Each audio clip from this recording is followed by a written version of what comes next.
আল্লাহ রাব্বুল আলামিন বলেন, বালা মান কাসাবা সাইয়্যাতান ওয়া আহাতাত বিহি খাতিআতুহু ফাউলাইকা আসহাবুন নার হুম ফিহা খালিদুন। এর মাঝে যদি বান্দা ভালো কিছু কাজ করতে পারে, এর মধ্যে সবচেয়ে বড় চূড়া হলো জিহাদ। এর চাইতে বড় কোন আমল এই দুনিয়া তার দ্বিতীয়টা নাই। অন্ধ সাহাবী, আমার নবীর খুব প্রিয় সাহাবী ছিলেন, যার শান আল্লাহ তাআলা একটা সূরা পর্যন্ত নাযিল করেছেন, আবাসা ওয়া তাওয়াল্লা আন জাআহুল আ'মা ওয়া মা ইউদরিকা লাআল্লাহু ইয়াযাক্কা। আব্দুল্লাহ ইবনে উম্মে মাকতুম রাদিয়াল্লাহু তাআলা আনহু নবীর জীবদ্দশায় বহু যুদ্ধ তিনি শুনেছেন, চোখে দেখতেন না। বদর হয়েছে, উহুদ হয়েছে, খন্দক হয়েছে। সব যুদ্ধের আগ দিয়ে নবীর সামনে অন্ধ সাহাবী গিয়ে বলতেন, ইয়া রাসূলুল্লাহ, বদরে যেতে চাই কেন? জিহাদ করে আমি শহীদ হয়ে যাব। উহুদে যেতে চাই, জিহাদ করে শহীদ হয়ে যাব। রাসূল কোন যুদ্ধে তাকে পারমিশন দেন নাই। না রে আব্দুল্লাহ, চক্ষু নাই তোমার, তুমি জিহাদে যেতে পারো না। প্রথম খলিফার আমলেও তিনি অনুমতি পান নাই, কিন্তু দ্বিতীয় খলিফার আমলে সাইয়েদনা ওমর ফারুকের সামনে তিনি দাঁড়িয়ে একদিন বলতেছেন, খলিফাতুল মুসলিমিন, বুড়া হয়ে গেলাম, আমার কত ভাই হিসাব না দিয়ে জান্নাত পেয়ে গেল, শহীদ হলে পরে হিসাব দেওয়া লাগবে লাগবে না? কত আমার বন্ধু বান্ধবরা, আমার কত প্রিয় ভাইরা বদরে বিদায় নিল, উহুদে বিদায় নিল, খন্দকে বিদায় নিল। সাদ বিন মুআজ দুনিয়া থেকে বিদায় নিয়েছে, সব বিনা হিসেবে জান্নাত চলে গেল। খলিফাতুল মুসলিম আমার কি মন চায় না আমি বিনা হিসাবে জান্নাত পেতে চাই?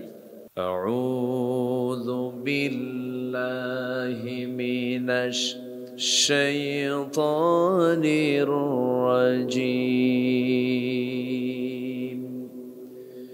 বিসমিল্লাহির রাহমানির রাহিম।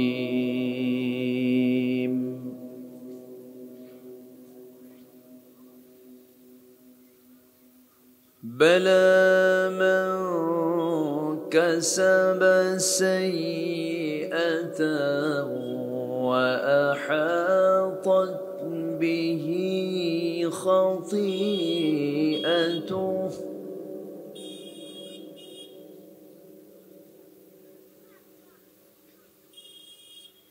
وأحاطت به خطيئته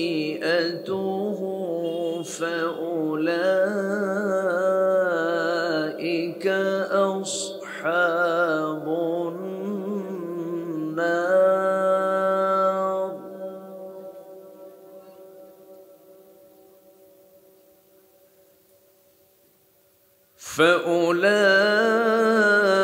فأولئك أصحاب النار هم فيها خالدون.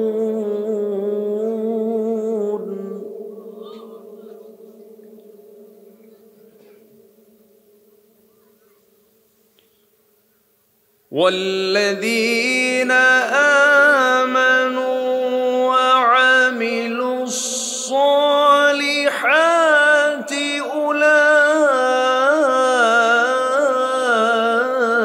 أولئك أصحاب الجنة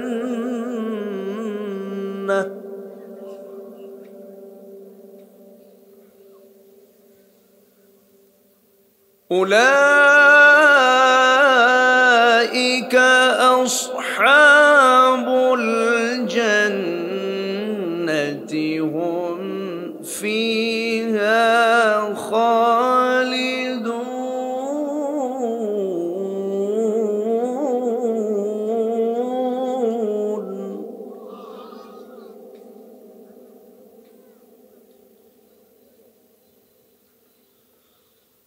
الله أكبر. بسم الله الرحمن الرحيم.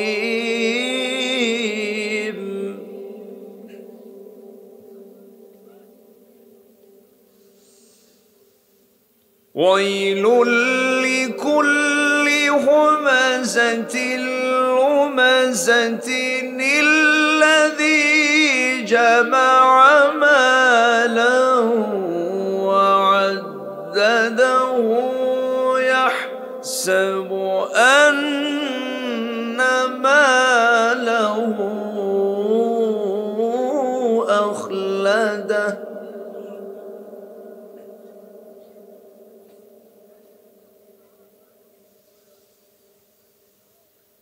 كلا لينبذن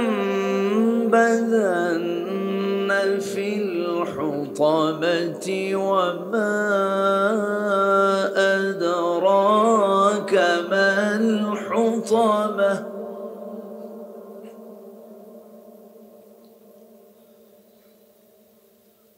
نار الله الموقدة التي تطلع على الأفئدة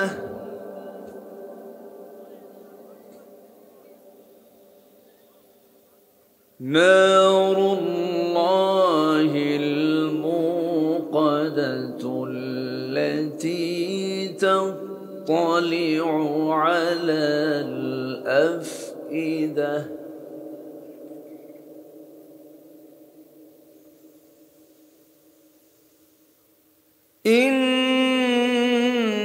إنها عليهم مؤصدة في عمد ممددة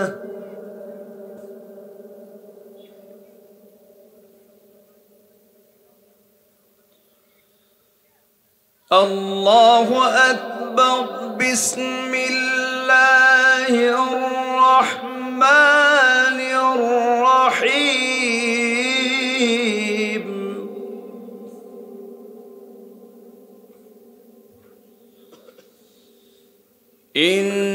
إن الله وملائكته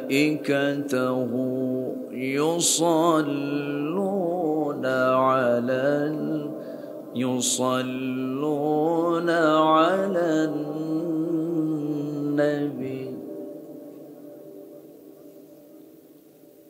يا أيها الذين آمنوا صلوا عليه وسلموا تسليما اللهم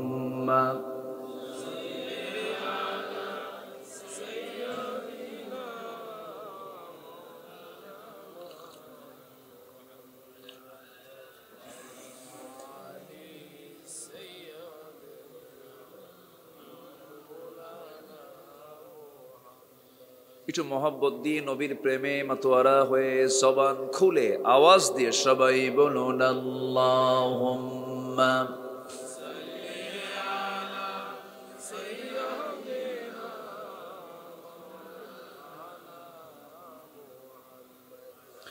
وعلى آل سيدنا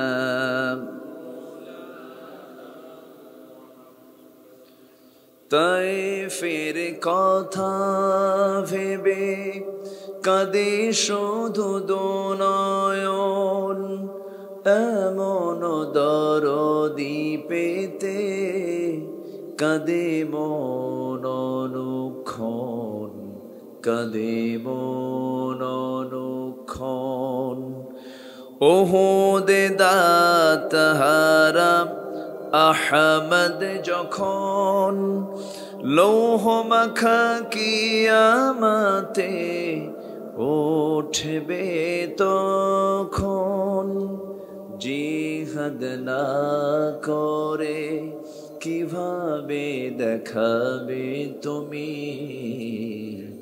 চাঁদ চেহারা রূপে ওয়াতুল আল্লাহুম্মা সাল্লি আলা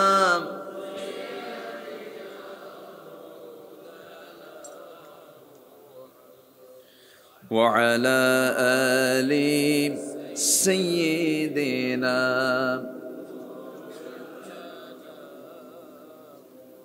সবাই বলুন বালাগাল উলা বিকামালিহি কাশাফাত তুজা বিজামালিহি হাসনাত জামিউ খিসালিহি সাল্লু। আরবের বুকে মক্কার পরে যেথায় মা আমিনার ঘর, খোদার রহমতে কৌসার হয়ে ঝরছে বারংবার। বালাগাল উলা বিকামালিহি কাশাফাত তুজা বিজামালিহি حسنت جميع خصاله صلوا।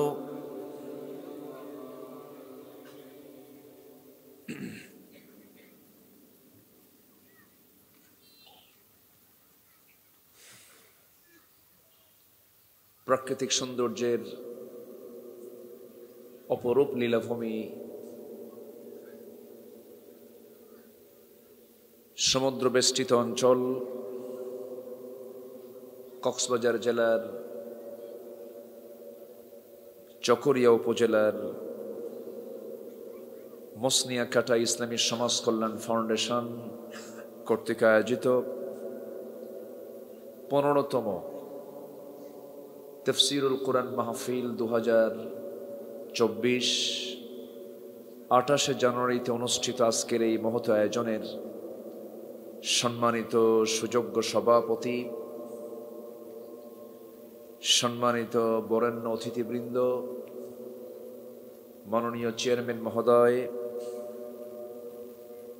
আজকের মাহফিলের প্রধান আকর্ষণ যাদেরকে নিয়ে আজকের এই মহৎ আয়োজন, সামনে উপবিষ্ট তৌহিদের পতাকাবাহী, কালেমার ঝান্ডাবাহী, দিন ইসলামের নর শারদুল বীর মুজাহিদ, প্রাণ প্রিয় সম্মানিত দিনী ভাইরা, আড়ালে বসে আছেন শ্রদ্ধেয়া সম্মানিতা মা বোনেরা।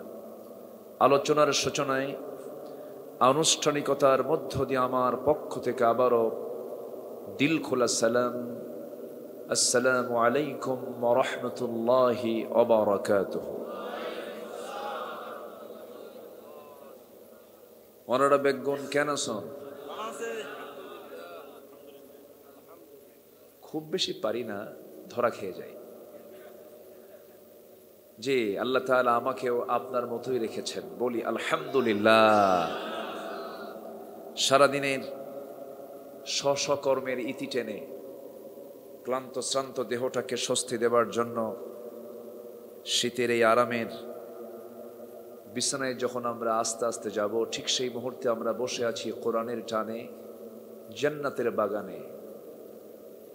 যিনি আমাকে আপনাকে এমন সুন্দর বরকতময় গুনামাফের এমন একটি জায়গায় যিনি আমাকে আসার বসার তৌফিক দিলেন, সেই মহান রবের শানে বলে উঠছি আলহামদুলিল্লাহ। আবারও বলছি আলহামদুলিল্লাহ। চিৎকার মেরে বলছি আল্লাহুম্মা ইন্নী আসআলুকা আল হুদা ওয়াত তুকা ওয়াল আফাফা ওয়াল গিনা। সবাই বলি আল্লাহুম্মা লাকা আসলামতু ওয়া বিকা আমানতু ওয়া আলাইকা তাওয়াক্কালতু ওয়া ইলাইকা আনাবতু ওয়া বিকা খাসামতু। আমরা আল্লাহ তাআলার শুকর আদায় করে নিলাম। সম্মানিত হাজিরিন, আমি গত বছর এই মাহফিলে এসেছিলাম। আমি নগণ্য গোলাম, আল্লাহ পাক আমাকে আবারও আসার তৌফিক দিয়েছেন, আলহামদুলিল্লাহ। গত বছর আমি সূরাতুল মায়েদার 3 নম্বর আয়াত থেকে আমি কথা বলেছি। এবছর মক্কি সূরা 104 নম্বর সূরা থেকে আমার সাবজেক্ট নির্ধারণ করা হয়েছে সূরা হুমাযা থেকে আমি কিছু কথা বলতে চাচ্ছি, সাথে আবার জান্নাত জাহান্নামের কথা বলতে বলা হয়েছে। যত সাবজেক্ট আমারে দেওয়া হলো তে তো 3 দিনও শেষ হবে না। এত সাবজেক্ট আমি কোথায় থেকে কি করব বলেন তো। এখন এই সংক্ষিপ্ত সময়ে একটু একটু করে কিছু দিতে চাই। আমাকে সময় দেওয়া যাবে তো? সবাই সময় দিতে রাজি আছি তো ইনশাআল্লাহ? গতবার এসেছিলাম সান্ধ্যকালীন, এবার এসেছি একটু রাতের বেলা। তবে সন্ধ্যার প্রোগ্রামগুলোই বেশি প্রাণবন্ত হয়, মনোযোগিতার দিকটা বেশি লক্ষণীয় হয়। এই সময়টা একটু ক্লান্তি আসে, চোখে ঘুম ঘুম ভাব হয়। এরপরেও যেহেতু হয়ে গেছে, একটু দেরি হয়ে গেছে, দেরি যদি হয় একটু শেষ করতেও যদি দেরি হয় কষ্ট হবে না তো? জোরে বলি ইনশাআল্লাহ। আসুন আমি সোজা আলোচনার দিকে চলে যাচ্ছি। আমি তেলাওয়াত দিয়ে শুরু করেছি সূরাতুল বাকারার 81 এবং 82 নম্বর আয়াত। কারা জাহান্নামের স্থায়ী বাসিন্দা হবে, কারা জান্নাতের স্থায়ী বাসিন্দা হবে, কোন আমলে, কোন বদ আমলে জাহান্নামী এবং জান্নাতি হবে, এই দুটো আয়াত আল্লাহ তাআলা খুব সংক্ষিপ্ত করে বলে দিয়েছেন। আর এমন কিছু বদগুণ আছে যে বদগুণের জন্য আল্লাহ তাআলা নিজেই তাদের ধ্বংস চেয়েছেন। এমন একটি সূরা হলো সূরা হুমাযা। আমি এই দুটি জায়গা থেকে আমি কিছু ভাঙ্গা চূড়া, আমার এলেম কালাম তো তেমন কিছু নেই, মানুষ ডাকে আসি, কিছু কথা শোনাতে চাচ্ছি। তবে আমার কোনো ব্যক্তিগত কোনো কথা নয়, কথাগুলো কার? আসতে বলবেন না, কথাগুলো কার? আল্লাহ তাআলা। আসুন আমরা সোজা এখন আলোচনার দিকে চলে যাচ্ছি। সম্মানিত ভাইয়েরা, আমরা যে সময় এখানে একত্রিত হয়েছি সেই সময় গোটা পৃথিবীতে হালাল এবং হারামের চিন্তা করা মানুষ পৃথিবীতে বেশি না কম? বলেন তো, শুধু কম না খুবই নগণ্য? খুবই নগণ্য। হালাল এবং হারাম এটার কোনো বাস বিচার ইহুদি খ্রিস্টানদের তো নাই। আজকে মুসলিম উম্মার ভিতরেও এমন করে ফিকির করে আমল করা, চিন্তা করা, জান্নাত জাহান্নামের ভয়ে হারামকে বর্জন করা, হালালকে গ্রহণ করা, এমন মানসিকতা সম্পন্ন মানুষের সংখ্যা সমাজে বেশি না কম? না একেবারেই কম? একেবারেই কম। আজকে ব্যবসায় লাভবান হতে হবে, বিলিয়নার হতে হবে, মিলিয়নার হতে হবে, ট্রিলিয়নার হতে হবে, এই নেশার কারণে মানুষ বৈধ আর অবৈধ, লিগাল ইল্লিগালকে মাথায় নেয় না। মিলিয়নার হতে হবে, বিলিয়নার হতে হবে, এই চিন্তা লালন আজকে মানুষের মধ্যে বেশি করছে। সম্মানিত ভাইয়েরা, সম্মানিত বন্ধুগণ, এই পৃথিবীতে আল্লাহ রাব্বুল আলামিন বান্দাকে একটা টাইম বেঁধে দিয়েছেন। লা ইস্তাখিরুনা সাআতাও ওয়ালা ইস্তাকদিমুন। 1 সেকেন্ড আগেও মরণ হবে না, 1 সেকেন্ড পরেও মরণ হবে না। একদম বেঁধে দেওয়া আমার সময়। যে সময় একবার চলে যাচ্ছে এই সময়টা আর খুঁজে পাওয়ার কোনো সুযোগ নাই। তাহলে আমাকে আপনাকে এই নির্দিষ্ট সময়ের মধ্যেই কিন্তু সব বেছে নিতে হবে। জান্নাত খুব সহজ, আবার জাহান্নাম পাওয়াটাও খুব সহজ। তবে জান্নাত পেতে হলে একটু পরিশ্রম করতে হয়। জঙ্গল তৈরি করতে মেহনত লাগে না, পরিশ্রম লাগে না। কিন্তু আপনি যদি একটা সুন্দর বাগান করতে চান সেখানে মেহনত পরিশ্রম আছে না নাই? আছে। জান্নাত পেতে গেলে পরিশ্রম করতে হবে, তবে কঠিন কিছু না। জান্নাত আল্লাহ তাআলা বান্দার জন্যই বানিয়েছেন। তো আমরা কি জান্নাত পেতে চাই না? সবাইকে জান্নাত পেতে রাজি আছে তো ইনশাআল্লাহ? এখন বিষয়টা হলো আল হালালু বাইয়িন ওয়াল হারামু বাইয়িন। হালালটাও স্পষ্ট, হারামটাও স্পষ্ট করে দিয়েছেন কোরআনে কারীমের ভিতরে, সব ক্লিয়ার করা আছে। কিন্তু আমরা এমন একটা পৃথিবীতে বসবাস করছি যে পৃথিবীতে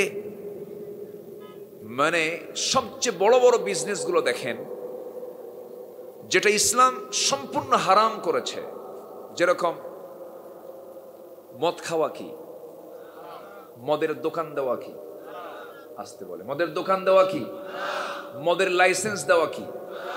আমার দেশের পার্লামেন্টে তেলাওয়াত দিয়ে অধিবেশন শুরু হয় আর মদের আইন পাশ হয়। কত সুন্দর সিস্টেম, তাই না? মানে আমার দেশে অধিবেশন শুরু হয় কি তেলাওয়াত দিয়া? কোরআন। তেলাওয়াত দিয়ে অধিবেশন শুরু করি, আইন পাশ করে কিসের? মদের। আচ্ছা, তাহলে গোটা পৃথিবীর যতগুলো বিজনেস আছে এর মধ্যে মাদক দ্রব্যের বিজনেসটা, মাদক ব্যবসা কিন্তু কম না। যা বছরে গোটা পৃথিবীতে বিশ্বব্যাপী এই ব্যবসার মূল্য হচ্ছে $321 বিলিয়ন। $321 বিলিয়ন শুধু মাদক ব্যবসা, গোটা পৃথিবী ব্যাপী এই মাদক ব্যবসার মূল্য। আচ্ছা, মদ বিক্রির পরিমাণ বছর হচ্ছে $1600 বিলিয়ন। $1600 বিলিয়ন। অস্ত্র ব্যবসা, অস্ত্রের যে আজকে ব্যবহার হচ্ছে ম্যাক্সিমাম বৈধ না অবৈধ? বলুন তো, বৈধ না অবৈধ? অবৈধ। এটার বাণিজ্য বছরে $100 বিলিয়ন। আচ্ছা, পতিতাবৃত্তি যেটা জেনা, এই পতিতাবৃত্তির পিছনে যে বাণিজ্য হয় সে বাণিজ্য মূল্য বার্ষিক প্রায় $400 বিলিয়ন। নাউজুবিল্লাহ। জুয়া, এই জুয়া বিশ্বব্যাপী জুয়া ব্যবসার মূল্য বছরে প্রায় হলো $110 বিলিয়ন।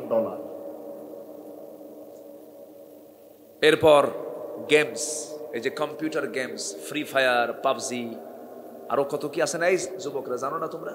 দেখেন সব জানে। জানে মানে কি? কিছু আমলও করে। আচ্ছা, এই কম্পিউটার গেমস, এই ব্যবসার মূল্য বিশ্বব্যাপী বার্ষিক প্রায় $54 বিলিয়ন। তাহলে বৈশ্বিক এই সকল মাদক, মদ, অস্ত্র, পতিতা, জুয়া, অবৈধ সোনা কারবারি, চোরা কারবারি, কম্পিউটার গেমস, এই সমস্ত বাণিজ্যের বার্ষিক বাজার মূল্য গড়ে $2685 বিলিয়ন। তাহলে বলেন, যারা এইগুলো অবৈধ বিজনেসগুলো করছে তারা কি পৃথিবীতে ইসলাম চায়?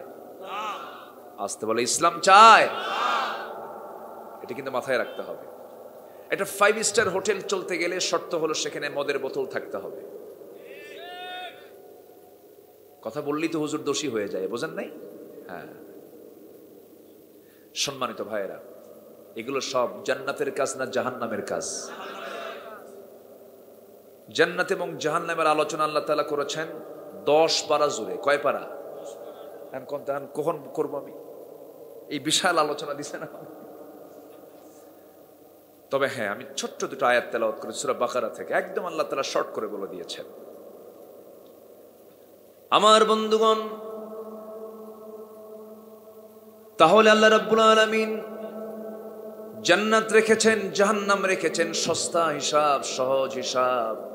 হালাল কাজ করব, জান্নাত পেয়ে যাব। হালালকে হ্যাঁ বলবো, আল্লাহ তাআলা জান্নাতকে হ্যাঁ বলবেন। হারাম কাজকে আমি না করব, হারাম কাজ থেকে নিজেকে বিরত রাখবো, আল্লাহ জান্নাত, হারাম কাজ থেকে বিরত থাকবো, আল্লাহ তাআলা জান্নাতকে হ্যাঁ বলবেন। আর আমি যখন হারাম কাজগুলোকে হ্যাঁ বলবো, আল্লাহ তাআলা আমার জন্য জাহান্নামকে হ্যাঁ বলে দিবেন। আল্লাহ রাব্বুল আলামিন সেই জন্য ঈমান আনার কথা পরে বলেছেন, ফামান ইয়াকফুর বিত-তাগুতি ওয়া ইউমিন বিল্লাহি ফাকাদ ইসতামসাকা বিল উরওয়াতিল গুসকা লা ফিসামা লাহা। যে বান্দা তাগুতকে পরিহার করে চলবে, তাগুত মানে যে নিজে ইসলামকে মানে না, কাউকে মানতেও দেয় না, যারা মানতে চায় তাদেরকে বাধা দেয়, এমন লোক তো বাংলার জমিনে নাই। আসতে বলবেন না, আছে না নাই? কারা? আপনারই প্রতিবেশী, কারা আপনারই ভাই, কারা আপনার এলাকার মানুষ, কারা এই সমস্ত ব্যক্তিগুলো ঘুম থেকে উঠি তাদেরকে আপনিও দেখেন, আমিও দেখি, নিজ ইসলাম মানে না, মানতেও দেয় না, বাধা দেয়, মামলা দেয়, জেলে ঢুকায়। আছে না, আছে না, আছে না, আছে না? মামলা দিচ্ছেন আজকের দুনিয়ায়, আমরা অপেক্ষা করছি আখিরাতে আপনার বিরুদ্ধে মামলা আমরা দেব। ঠিক কিনা? কোরআন আপনি মানবেন না, কোরআনকে আপনি জীবনে বাস্তবায়ন করবেন না, আল্লাহ রাসূল পর্যন্ত আপনার বিরুদ্ধে মামলা দিবেন। সেই দিনটার সামনে অপেক্ষা করছে। সেই দিনটা আমাদের সামনে, সবার সামনে আছে না নাই বলেন? আল্লাহ রাব্বুল আলামিন সুন্দর করে বলছেন, ইন্নাল্লাযীনা ইয়াকতুমুনা মা আনজালনা মিনাল বায়িনাতি ওয়াল হুদা মিন বা'দি মা বায়্যানাহু লিন-নাসি ফিল কিতাব উলাইকা ইয়ালআনুহুমুল্লাহু ওয়া ইয়ালআনুহুমুল লাঈনুন। আল্লাহর কালামকে যারা গোপন করবে আল্লাহ তাদেরকে লানত দিবেন এবং লানতকারীও তাদেরকে লানত দিবেন। আল্লাহ যাকে লানত দেন তার কোনোদিন জান্নাত কপালে জুটবে না। জান্নাত পাওয়ার জন্য আল্লাহ লানত থেকে বাঁচতে হবে, অর্থাৎ আল্লাহর কালামকে গোপন করা যাবে না, আল্লাহর আয়াতকে কখনো আড়াল করে রাখা যাবে না। আল্লাহ সুদকে হারাম করেছেন, সুদকে তোমার হারাম বলতে হবে। আল্লাহ মদকে হারাম করেছেন, তোমাকে মদকে হারাম বলতে হবে। আল্লাহ জিনাকে হারাম করে দিয়েছেন, তোমার জিনাকে হারাম বলতে হবে। তুমি হজ করবে, মদের আইন পাশ করবে। তুমি হজ করবে, জুয়ার আইন পাশ করবে। তুমি হজ করবে, বেশ্যাবৃত্তির লাইসেন্স দিয়ে দিবা। তোমার ঈমান এখনো ভালো করে আনা হয় নাই। ঠিক কিনা? আমার বন্ধুগণ, একটা আয়াত আমাকে দারুণ টেনশনে ফেলে দেয়। দুনিয়ার আদালতে আমি মামলা খেলাম, বিচার হলো, এটা একদিন দুনিয়া শেষ হয়ে যাবে, সব শেষ হয়ে যাবে। কিন্তু আল্লাহর আদালতে বিচার পড়লে পরে ভয় কম না বেশি বলেন? অনেক বেশি। সেই দিন আমার রাসূল কিছু বান্দার বিরুদ্ধে, কিছু গোলামের বিরুদ্ধে রাসূল পর্যন্ত নিজে মামলা দিবেন। ক্বালার রাসূল ইয়া রাব ইন্না কওমি ইত্তাখাযু হাযাল কুরআনা মাহজুরা। সূরাতুল ফুরকান আয়াত নম্বর 30। আল্লাহ রাব্বুল আলামিন সেই দিন বলবেন, আল্লাহ রাসূল সেদিন আল্লাহকে বলবেন, আল্লাহ আমার এই কওমগুলো কোরআনটাকে পরিত্যক্ত করে রেখেছে, কোরআনের কোনো ব্যবহার করে নাই, কোরআনকে মানে নাই। সেদিন রাসূল তাদের বিরুদ্ধে মামলা দিবেন। একটু মাথায় নিয়ে রাখেন, আল্লাহর কাছে মামলা করবেন সেই সমস্ত ব্যক্তিদের বিরুদ্ধে যে সকল নেতা কোরআন দিয়ে রাষ্ট্র চালায় নাই। এমন নেতা বাংলাদেশে নাই? আছে? এমন নেতা কম না বেশি? নাম্বার 2 হলো, যে সকল প্রতিষ্ঠানে শিক্ষা দেওয়া হয় অথচ প্রতিষ্ঠান প্রধান যারা ছাত্রছাত্রীদেরকে কোরআন শিক্ষা দেয় নাই, তাদের বিরুদ্ধে মামলা হবে। যে সকল পিতা মাতা সন্তানকে শিক্ষা দিয়েছেন কিন্তু কোরআনটা শেখান নাই, তাদের বিরুদ্ধে মামলা হয়ে যাবে। যে সকল মানুষ স্বেচ্ছায় কোরআন শেখা অনুসরণ করা থেকে বিরত ছিল, তাদের বিরুদ্ধে মামলা হবে। এই মামলা থেকে বাঁচার দরকার আমার আপনারা আছে না নাই? আসতে বলবেন না, আছে না নাই? এই কোরআনের শিক্ষা সব জায়গায় না থাকার কারণে আজকে মুসলিম পরিবারের সন্তানগুলো নষ্ট হয়ে যেতেছে এবং ষড়যন্ত্র, নানামুখী ষড়যন্ত্র শুরু হয়েছে। ট্রান্সজেন্ডার বহুল আলোচিত একটা বিষয় এখন হয়ে দাঁড়িয়েছে। আমরা জানি আল্লাহ তাআলা এই পৃথিবীতে প্রথম যে মানুষ পাঠিয়েছেন নর এবং নারী, পুরুষ এবং মহিলা। নর এবং নারী প্রথম মানুষ দুইজনকে, আদম আর হাওয়া। এর মধ্যে ট্রান্সজেন্ডার আছে নাকি? মেল ফিমেল, এটাই তো প্রাকৃতিক, এটাই তো ন্যাচারাল।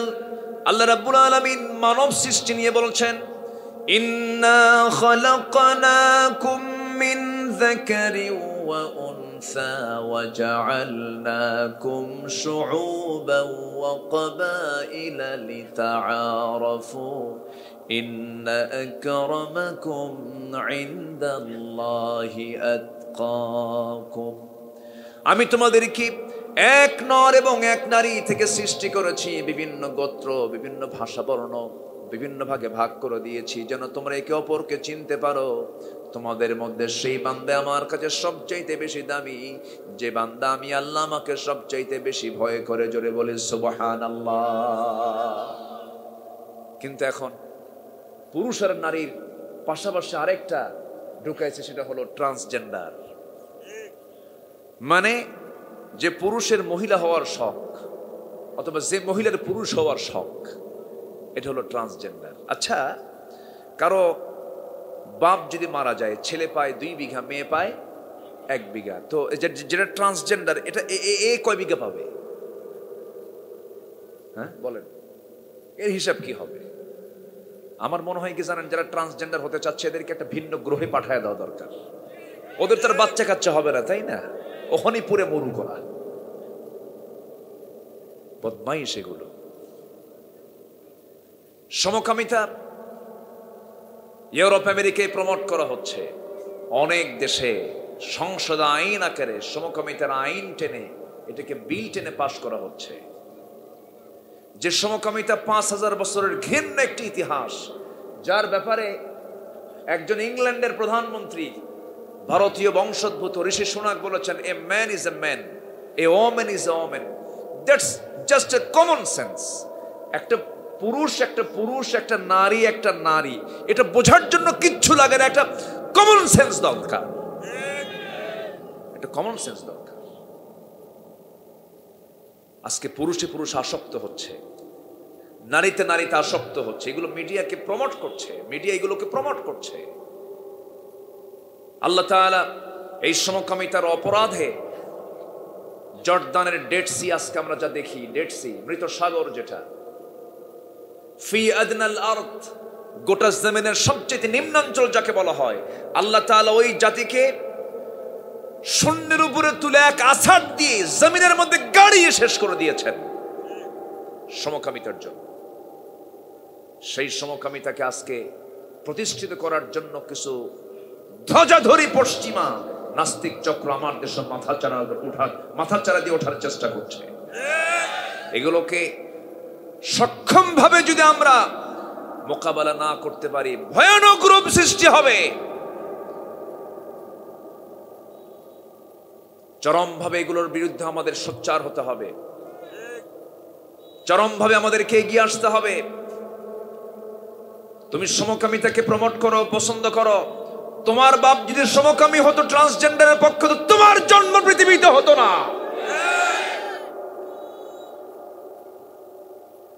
লা তাবদীলা লিখালকিল্লাহ, যালিকা দ্বীনুল কাইয়্যিম। আল্লাহর সৃষ্টির কোনো বিকৃত পরিবর্তন তুমি করতে পারবা না।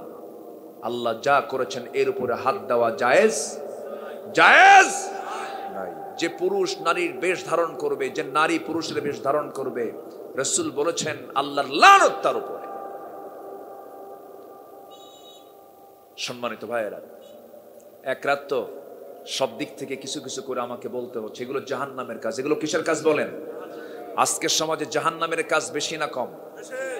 জান্নাতের কাজ কম। ভালো কাজ করতে গিয়ে বলে ধর্মান্ধ, কি বলে? ধর্মান্ধ বলে, মৌলবাদী বলে, কট্টরপন্থী। আর ইসলাম কায়েমের সংগ্রামের এই জিহাদের শব্দ বললেই বলে এটা জঙ্গি। তোমরা যা বলো আমরা শুনবো, কিন্তু তোমাদের কথা আমরা মানবো না। আমরা মানবো কোরআন এবং সুন্নাহর কথা। দেশের অবস্থা কি আজ? প্রায় আমি একটা উদাহরণ দেই। এক রাজা, সে এক মন্ত্রীকে 1 মাসের দায়িত্ব দিয়ে একটু অবকাশে গেছে একাকী কোথাও থাকার জন্য। তো মন্ত্রীকে বললো, আমি 1 মাসের জন্য বাইরে যাচ্ছি, তুমি একটু আমার রাজত্ব দেখো। 1 মাস পর চলে আসছে দেশে। এসে এখন মন্ত্রী মশাইকে বলতেছে যে, মন্ত্রী মশাই, আমি তো 1 মাস ছিলাম না, আমার রাজত্বের হাল কি বলো, আমার রাজত্বের কি হাল বলো। কে বলতেছে, তেমন কিছু হয় নাই, কোদালের একটা ডাঁট ভেঙে গেছে। কি হয়েছে? কোদালের একটা ডাঁট ভেঙে গেছে। ডাঁট কয় না কি কয় এলাকায়? যাক, মিলছে তো।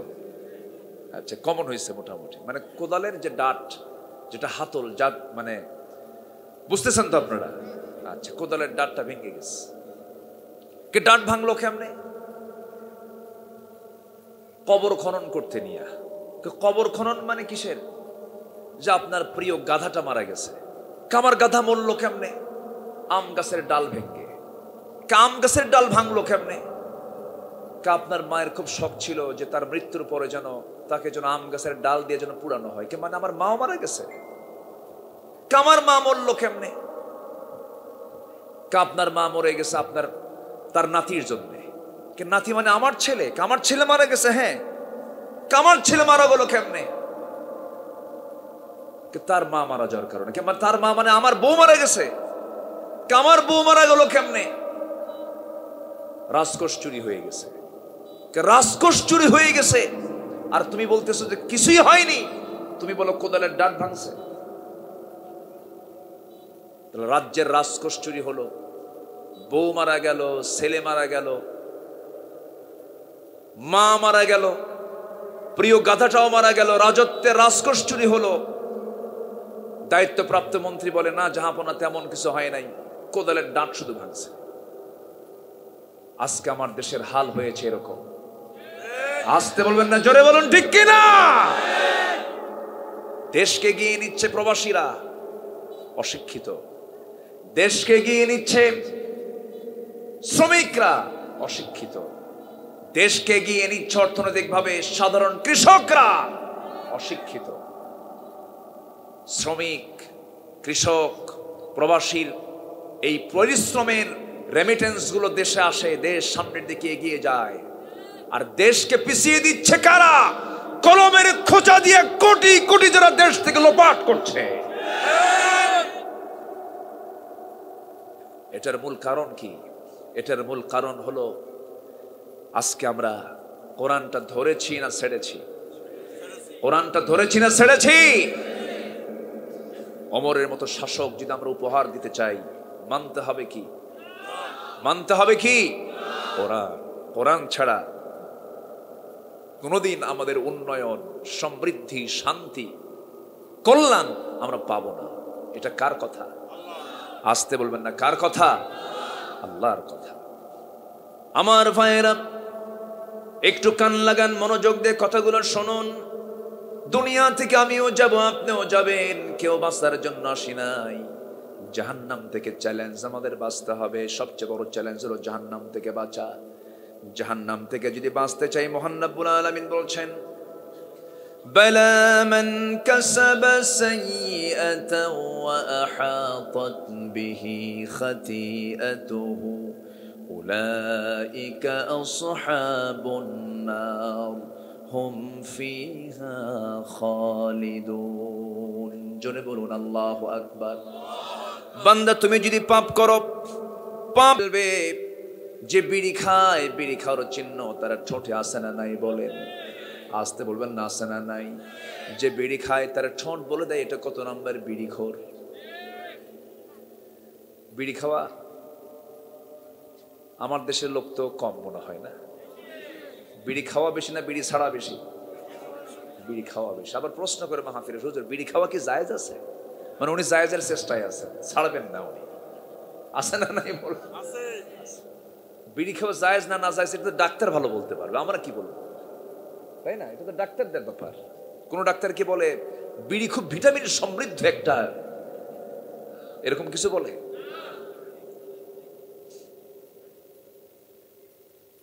বিড়ি খাবেন, একটা অপরাধ হলো ঠোঁট বলে দিচ্ছে এই লোকটা বিড়ি খায়, চেহারায় ফুটে ওঠে তার চিহ্ন।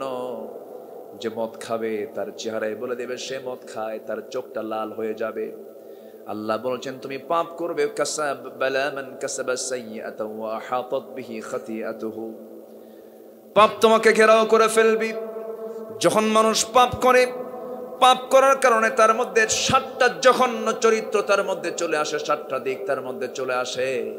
এর মধ্যে 1 নম্বর হলো সে নির্লজ্জ হয়ে যায়, তার মধ্যে কোনো লজ্জা থাকে না। কি থাকে না? লজ্জা থাকে না। নির্লজ্জ হয়ে যায়, বেহায়া হয়ে যায়। শরম বলতে তার মধ্যে কিছুই থাকে না। যার মধ্যে শরম নাই তার মধ্যে ঈমানটা কেমনে থাকে? ইদা লাম তাস্তাহি ফাসনা মা শিতা, তোমার যখন লজ্জা না থাকবে তুমি যা ইচ্ছা তাই করতে পারবে। একজন ইমানদারের সবচেয়ে বড় গুণ দিক হলো লজ্জাশীলতা। লজ্জা যার থাকবে না তার ঈমানটা টিকতে পারে না, লজ্জাহীন কখনো জান্নাত পাবে না। লজ্জাশীলতা বড় একটা গুণের নাম। আমার বন্ধুগণ, সে নির্লজ্জ হয়ে যাবে পাপের কারণে। নাম্বার 2, তার চেহারার সৌন্দর্য নষ্ট হয়ে যাবে, চেহারার মধ্যে কোনো নূর থাকবে না, চেহারার মধ্যে কোনো মায়া দয়া থাকবে না। নাম্বার 3 হলো সে রোগাক্রান্ত হয়ে পড়বে, বিভিন্ন রোগে আক্রান্ত হবে। নতুন নতুন রোগ যা আজ থেকে আগের যুগে ছিল না, সেই রোগগুলো আজকের দুনিয়াতে আসে না নাই বলেন? আছে। এই রোগগুলো যখন সরে যায়, পাপের কারণে সরে যায়। নাম্বার 4 হলো রিজিকটা বরকত শূন্য হয়ে যাবে, রিজিকের মধ্যে কোনো বরকত থাকবে না। নাম্বার 5 হলো সবাই তাকে ঘৃণা করবে, সামনে সামনে একটু হাহু করবে, আপনি ভালো মানুষ সালাম কালাম দেবে, কিন্তু যখন সে সামনে থেকে সরে দাঁড়াবে মনে মনে বলবে এটা মরবে কোন দিন। কথা বোঝেন নাই? এটা মরবে কোন দিন। সবাই থেকে ঘৃণা করবে। নাম্বার 6 হলো যে পাপ করবে তার অন্তরটা কালো হয়ে যাবে। অন্তরটা কি হবে? কালো হয়ে যাবে। নাম্বার 7 হলো তার কোনো দোয়া কবুল হবে না। 1000 বার সে দোয়া করবে, পাপীর দোয়া কবুল হবে না। পাপ মুক্ত হয়ে আল্লাহর কাছে চাইতে হবে। তবে হ্যাঁ, পাপের মধ্যে কিছু ক্লাস আছে। আল্লাহ রাব্বুল আলামিন আরেক জায়গায় বলছেন, ইন তাজতানিবু কাবাইরা মা তুনহাউনা আনহু নুকাফির আনকুম সাইয়্যাতিকুম ওয়া নুদখিলকুম মুদখালান কারীমা।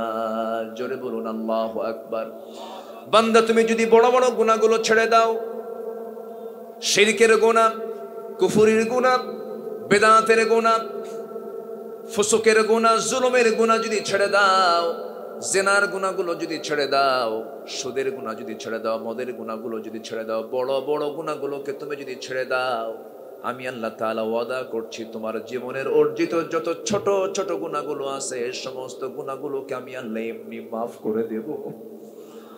অনুদখিলকুম মুদখালান কারীম, আমি তোমাকে সম্মানজনক জান্নাত দিয়ে দেব। আল্লাহ তাআলা বান্দাকে জান্নাত দেবার জন্য বহু বাহানা খুঁজবেন, বহু বাহানা খুঁজবেন। বান্দাকে আমি জান্নাত কেমনে দেব বহু চেষ্টা করবেন তিনি, কিন্তু শিরকের গুনাহ মাফ হবে না। বড় বড় গুনাহ কিছু আছে সেগুলো মাফ হবে না। দুনিয়াতে আপনি আল্লাহর আকাশের নিচে থাকবেন, আল্লাহর দেওয়া জমিনের উপরে থাকবেন, আল্লাহর দেওয়ানের বিরুদ্ধে কথা বলবেন, আপনি জান্নাত পাবেন না। আপনি জান্নাত পাবেন না। কত বড় সাহস!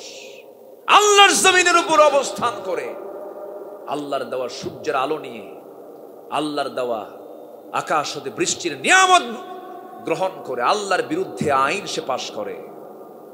সম্মানিত ভাইয়েরা, সম্মানিত বন্ধুগণ, সবচাইতে বড় শিরক হলো আল্লাহর আইনের বিরুদ্ধে যারা আরেকটা আইন খাড়া করে। এমন সিস্টেম আমার দেশে আছে না নাই? আসতে বলবেন না, আছে না নাই? আমাদের রবকে, আরো জোরে আমাদের রবকে। নাম্বার 2, আমাদের নেতা হচ্ছেন রাসূল সাল্লাল্লাহু। আমাদের সংবিধান হলো কোরআন, আমাদের দল হলো ইসলাম। আমাদের রব আল্লাহ, আমাদের নেতা রাসূল, আমাদের দল ইসলাম, আমাদের সংবিধান কোরআন। এই 4 নীতিমালার ভিতরে যদি কেউ নখ ঢুকাতে চায়, আমরা তাদের জিহ্বা টেনে ছিঁড়ব। রাজি আছেন কারা কারা? হাত উঁচু করে দেখান মুসলমান।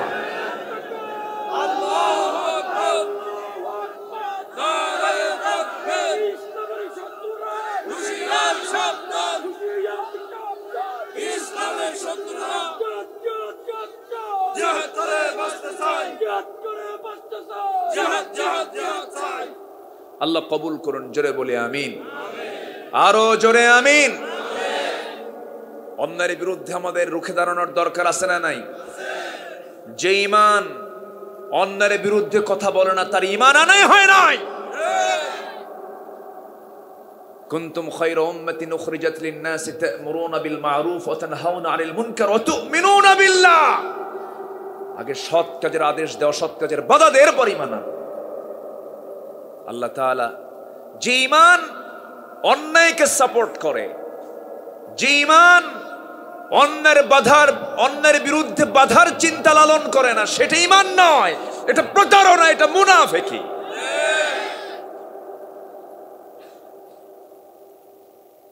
কষ্ট পাচ্ছেন নাকি? আলোচনা চালাই? জোরে বলি ইনশাআল্লাহ। আরো জোরে বলি ইনশাআল্লাহ। সম্মানিত ভাইয়েরা, সম্মানিত বন্ধুগণ, আমরা পাপ থেকে নিজেকে কন্ট্রোল রাখবো, জোরে বলি ইনশাআল্লাহ। তাহলে আল্লাহ জাহান্নাম দিবেন না জান্নাত দিবেন? জান্নাত দিবেন। তবে জান্নাতীদের সবচেয়ে বড় প্রাপ্তি হলো ওই সমস্ত বান্দার জন্য জান্নাতটা খুব ইজি, যে বান্দা দুনিয়াতে জিহাদ করে শাহাদাতের তামান্না নিয়ে যে দুনিয়া থেকে বিদায় হবে, তার জান্নাতটা খুব ইজি। জোরে বলেন সুবহানাল্লাহ। তাদের আল্লাহ তাআলা কোনো প্রশ্নই করবেন না, কোনো জিজ্ঞাসা হবে না তাদের, কবরে তাদের কোনো আযাবও হবে না। জোরে বলেন সুবহানাল্লাহ। দুই একজন করে ওঠে কেন? কি সমস্যা আপনাদের? এই যে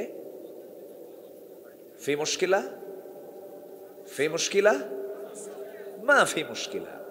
বসেন, একটু বসেন না। কত, জি হ্যাঁ, একটু অনেক রাত হয়েছে, একটু আমাকে সময় দেন। কত সময় তো কত দিকে দিলাম আমরা। চিন্তা করেন, 15 বছর এত উন্নয়ন, 15 বছর এত জাতির জন্য এত কল্যাণ সাধন, কেন্দ্রে মানুষ যায় না।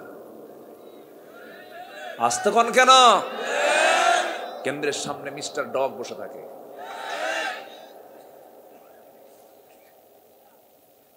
কষ্ট পাচ্ছেন নাকি আপনারা? ওরা এই গুতাগুতি লাগছে। পার্লামেন্টে 15 বছর খুব গান গাইছে এক মহিলা, এবার সান শেষ, এবার নাই। এখন ও কোথায় ফাটাবে বলেন? তোর ফাটানো তো শেষ, ফাটাফাটি শেষ। সম্মানিত ভাইয়েরা, মুনাফিকি, আল্লাহ তাআলা আমাদের মুনাফিকি চরিত্র থেকে হেফাজত করুন। জোরে বলে আল্লাহুম্মা আমিন। সারা জীবন অভিনয় করে করে, নাচানাচি করে করে, অভিনয় করে, সিনেমার জগতে কাজ করে, নির্বাচনের আগ দিয়ে মাথায় টুপি, আল্লামা আছে না? আছে না? নাই? এগুলো ভণ্ডামি, এগুলো আমরা বুঝি, জনগণও বোঝে। বোঝে না? জনগণ বোঝে না? আমার বন্ধুগণ, পাপ করলে মানুষ নির্লজ্জ হয়ে যায়, বেহায়া হয়ে যায়। তার কাছে এগুলো কমন মনে হয়, কিছুই মনে হয় না তার কাছে, সেন্স পর্যন্ত সে হারিয়ে ফেলে। আমার বন্ধুগণ, আজকে সমাজে অন্যায় কাজগুলো করা সহজ হয়ে গেছে। মদটাকে ইজি করে দেওয়া হয়েছে, জেনাকে ইজি করে দেওয়া হয়েছে। মদের বোতল সহজেই পাওয়া যায়। মদ কেন হারাম? মদ খেলে তাল না মাতাল? আজ থেকে তাল না মাতাল। এক মদরও মদ খায়া রাত 3টার দিকে বাড়ির সামনে আসছে, দরজায় ডাকতেছে, মাথা তো ঠিক নাই, লোড হয়ে আছে। বোটের পাইছে যে আমার স্বামী তো আসছে, কিছু খাইছে, ওর তো মাথা ঠিক নাই। ছেলেকে ডাক দিয়ে বলে, আব্বা এদিকে আসো, তোমার বাপ আসছে। আমি তো ভয় পাচ্ছি, কি যে করে। ছেলেকে ডাক দিয়ে দরজার কাছে গিয়ে দরজা খোলা মাত্রই লাল টকটকা চোখ নিয়ে বইয়ের দিকে তাকায় বলে, আম্মা আসসালামু আলাইকুম।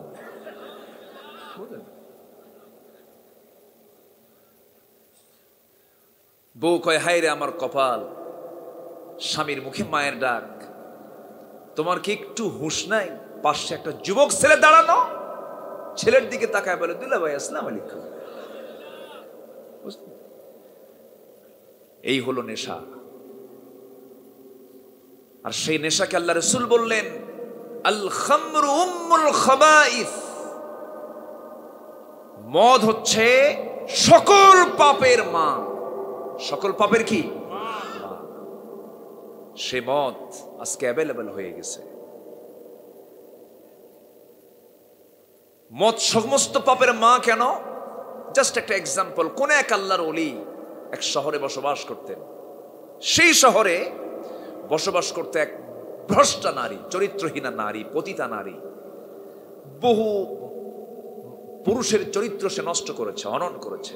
সে ভাবলো, জীবনে বহু নারী পুরুষের চরিত্র তো নষ্ট করলাম, দেখি তো আল্লাহর ওলিকে টার্গেট করব।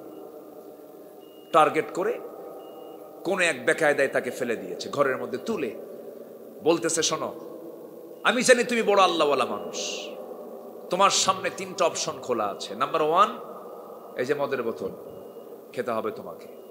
নাম্বার 2, আমার সঙ্গে জেনা করতে হবে। নাম্বার 3, এই যে শিশু একটা আছে, একে হত্যা করতে হবে। এই তিনটার যে কোনো একটা বেছে নাও, নচেত আমি এমন চিল্লান মারবো গোটা নগরী ডেকে আনবো সামনে, তোমার মান ইজ্জত কিচ্ছু থাকবে না।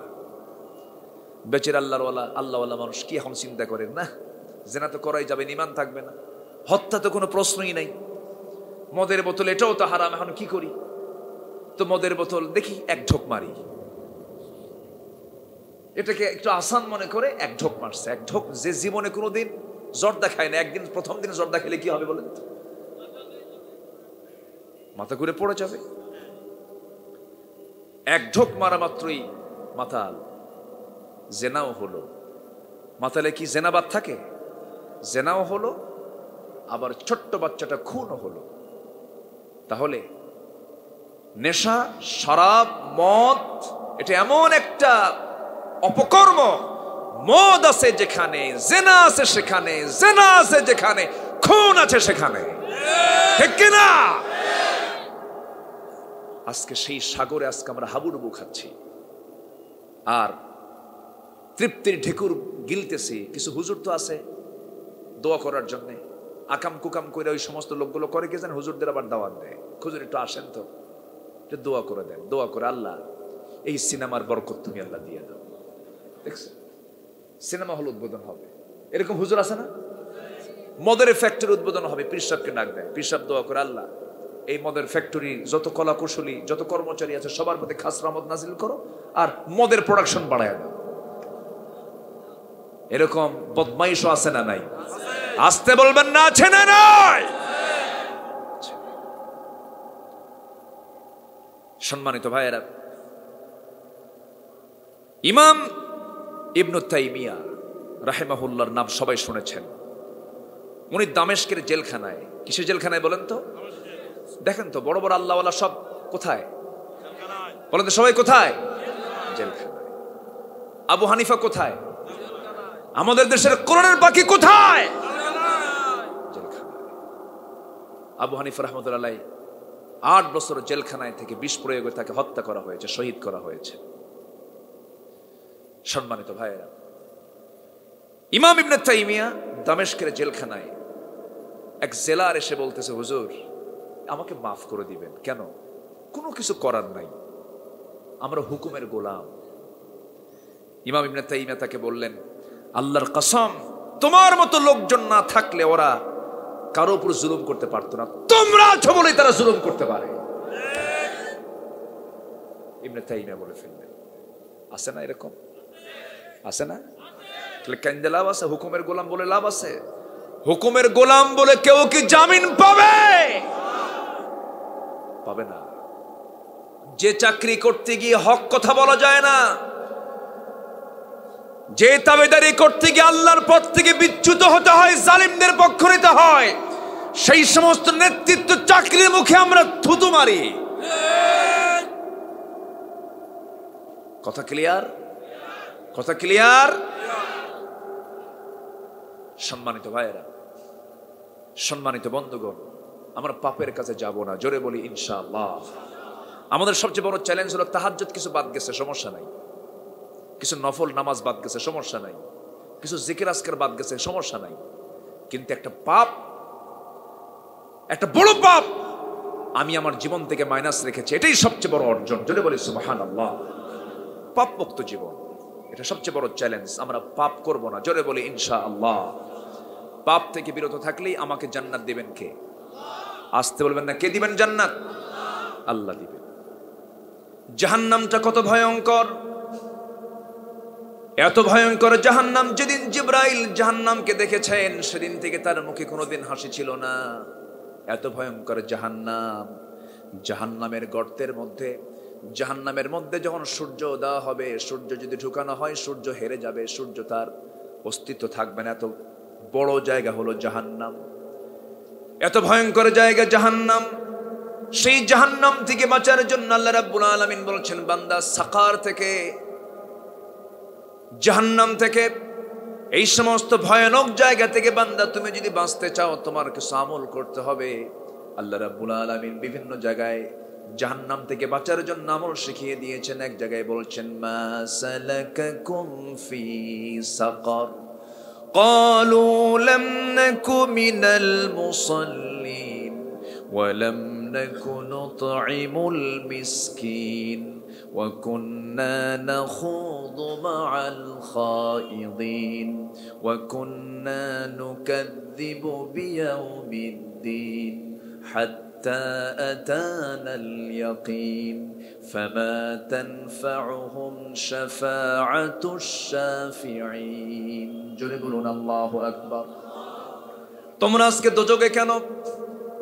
দোজকবাসী বলবে আমরা আজকে সাকার নামক দোজকে, জাহান্নামের দরজা হলো 7টা, এর মধ্যে সাকার একটা দরজা। জাহান্নামে আমরা এই জন্য আমরা দুনিয়াতে আজান শুনেছি কিন্তু নামাজে যাই নাই। এরকম মুসলমান তো আমার দেশে নাই। আসতে বলবেন না আছে না নাই? আমার দেশের নামাজি বেশি না বেনামাজি বেশি? আমার দেশের দাড়িওয়ালা বেশি না দাড়ি ছাড়া বেশি? আমার দেশের বিড়িওয়ালা বেশি না বিড়ি ছাড়া বেশি? আমার দেশে কোরআন পড়তে পারা লোক বেশি না কম বেশি? কমের পরিমাণটাই বেশি, কোরআন পড়তে পারে না, কোরআন সহি করে পড়তে পারে না।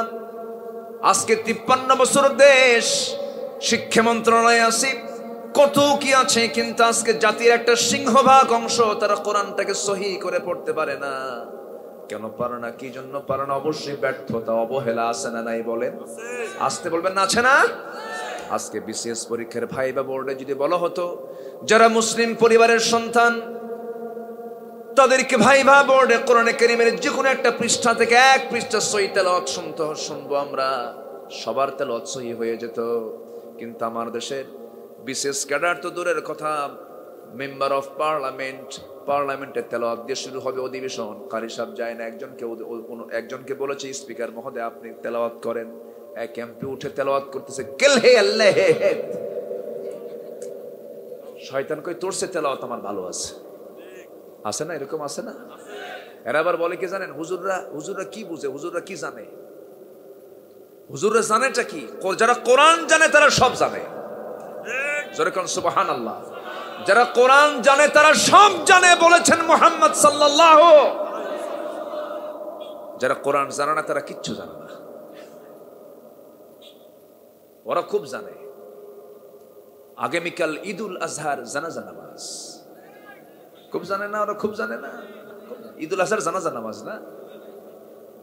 আর একজন তো পার্লামেন্টে বলেই ফেললো মিশকাত শরীফ সিয়াসিত্তার হাদিস, সিয়াসিত্তার বই মিশকাত শরীফ হোসের মধ্যে। সম্মানিত ভাইয়েরা, সম্মানিত বন্ধুগণ, কথায় কি বেজার হচ্ছেন নাকি আপনারা? অসুবিধা হচ্ছে আপনাদের? আলোচনা চলো, জোরে বলি ইনশাআল্লাহ। তো জাহান্নাম থেকে বাঁচার জন্য 1 নম্বর কাজ হলো আমরা গুনাহ করব না, জোরে বলি ইনশাআল্লাহ। কিন্তু গুনাহ করব না বললে কি হবে? গুনাহ হয় না? আসতে পারে গুনাহ হয় না, কিন্তু লেভেল আছে। বড় কোনো অপরাধ করা যাবে না। আমি একজনকে থাপ্পড় মারলাম, আমার কি ফাঁসি হবে?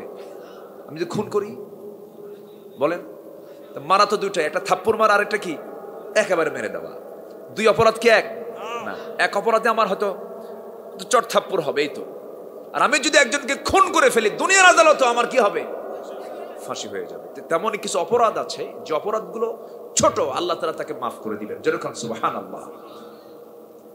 কিন্তু বড় বড় কোনো গুনাহ আমরা করব না, তাহলে কি হবে? আল্লাহ রাব্বুল আলামিন বলেন বালা মান কাসাবা সাইয়্যাতান ওয়া আহাতাত বিহি খাতিআতুহু ফাউলাইকা আসহাবুন নার হুম ফিহা খালিদুন। এর মাঝে যদি বান্দা ভালো কিছু কাজ করতে পারে, এর মধ্যে সবচেয়ে বড় চূড়া হলো জিহাদ, এর চাইতে বড় কোন আমল এই দুনিয়া তার দ্বিতীয়টা নাই। অন্ধ সাহাবী, আমার নবীর খুব প্রিয় সাহাবী ছিলেন, যার শান আল্লাহ তাআলা একটা সূরা পর্যন্ত নাযিল করেছেন, আবাসা ওয়া তাওয়াল্লা আন জাআহুল আ'মা ওয়া মা ইউদরিকা লাআল্লাহু ইয়াযাক্কা। আব্দুল্লাহ ইবনে উম্মে মাকতুম রাদিয়াল্লাহু তাআলা আনহু নবীর জীবদ্দশায় বহু যুদ্ধ তিনি শুনেছেন, চোখে দেখতেন না। বদর হয়েছে, উহুদ হয়েছে, খন্দক হয়েছে, সব যুদ্ধের আগ দিয়ে নবীর সামনে অন্ধ সাহাবী গিয়ে বলতেন, ইয়া রাসূলুল্লাহ বদরে যেতে চাই কেন? জিহাদ করে আমি শহীদ হয়ে যাব। ওহুদে যেতে চাই, জিহাদ করে শহীদ হয়ে যাব। রাসূল কোন যুদ্ধে তাকে পারমিশন দেন নাই। না রে আব্দুল্লাহ, চক্ষু নাই তোমার, তুমি জিহাদে যেতে পারো না। প্রথম খলিফার আমলেও তিনি অনুমতি পান নাই, কিন্তু দ্বিতীয় খলিফার আমলে সাইয়েদনা ওমর ফারুকের সামনে তিনি দাঁড়িয়ে একদিন বলতেছেন, খলিফাতুল মুসলিমিন, বুড়া হয়ে গেলাম, আমার কত ভাই হিসাব না দিয়ে জান্নাত পেয়ে গেল, শহীদ হলে পরে হিসাব দেওয়া লাগবে লাগবে না?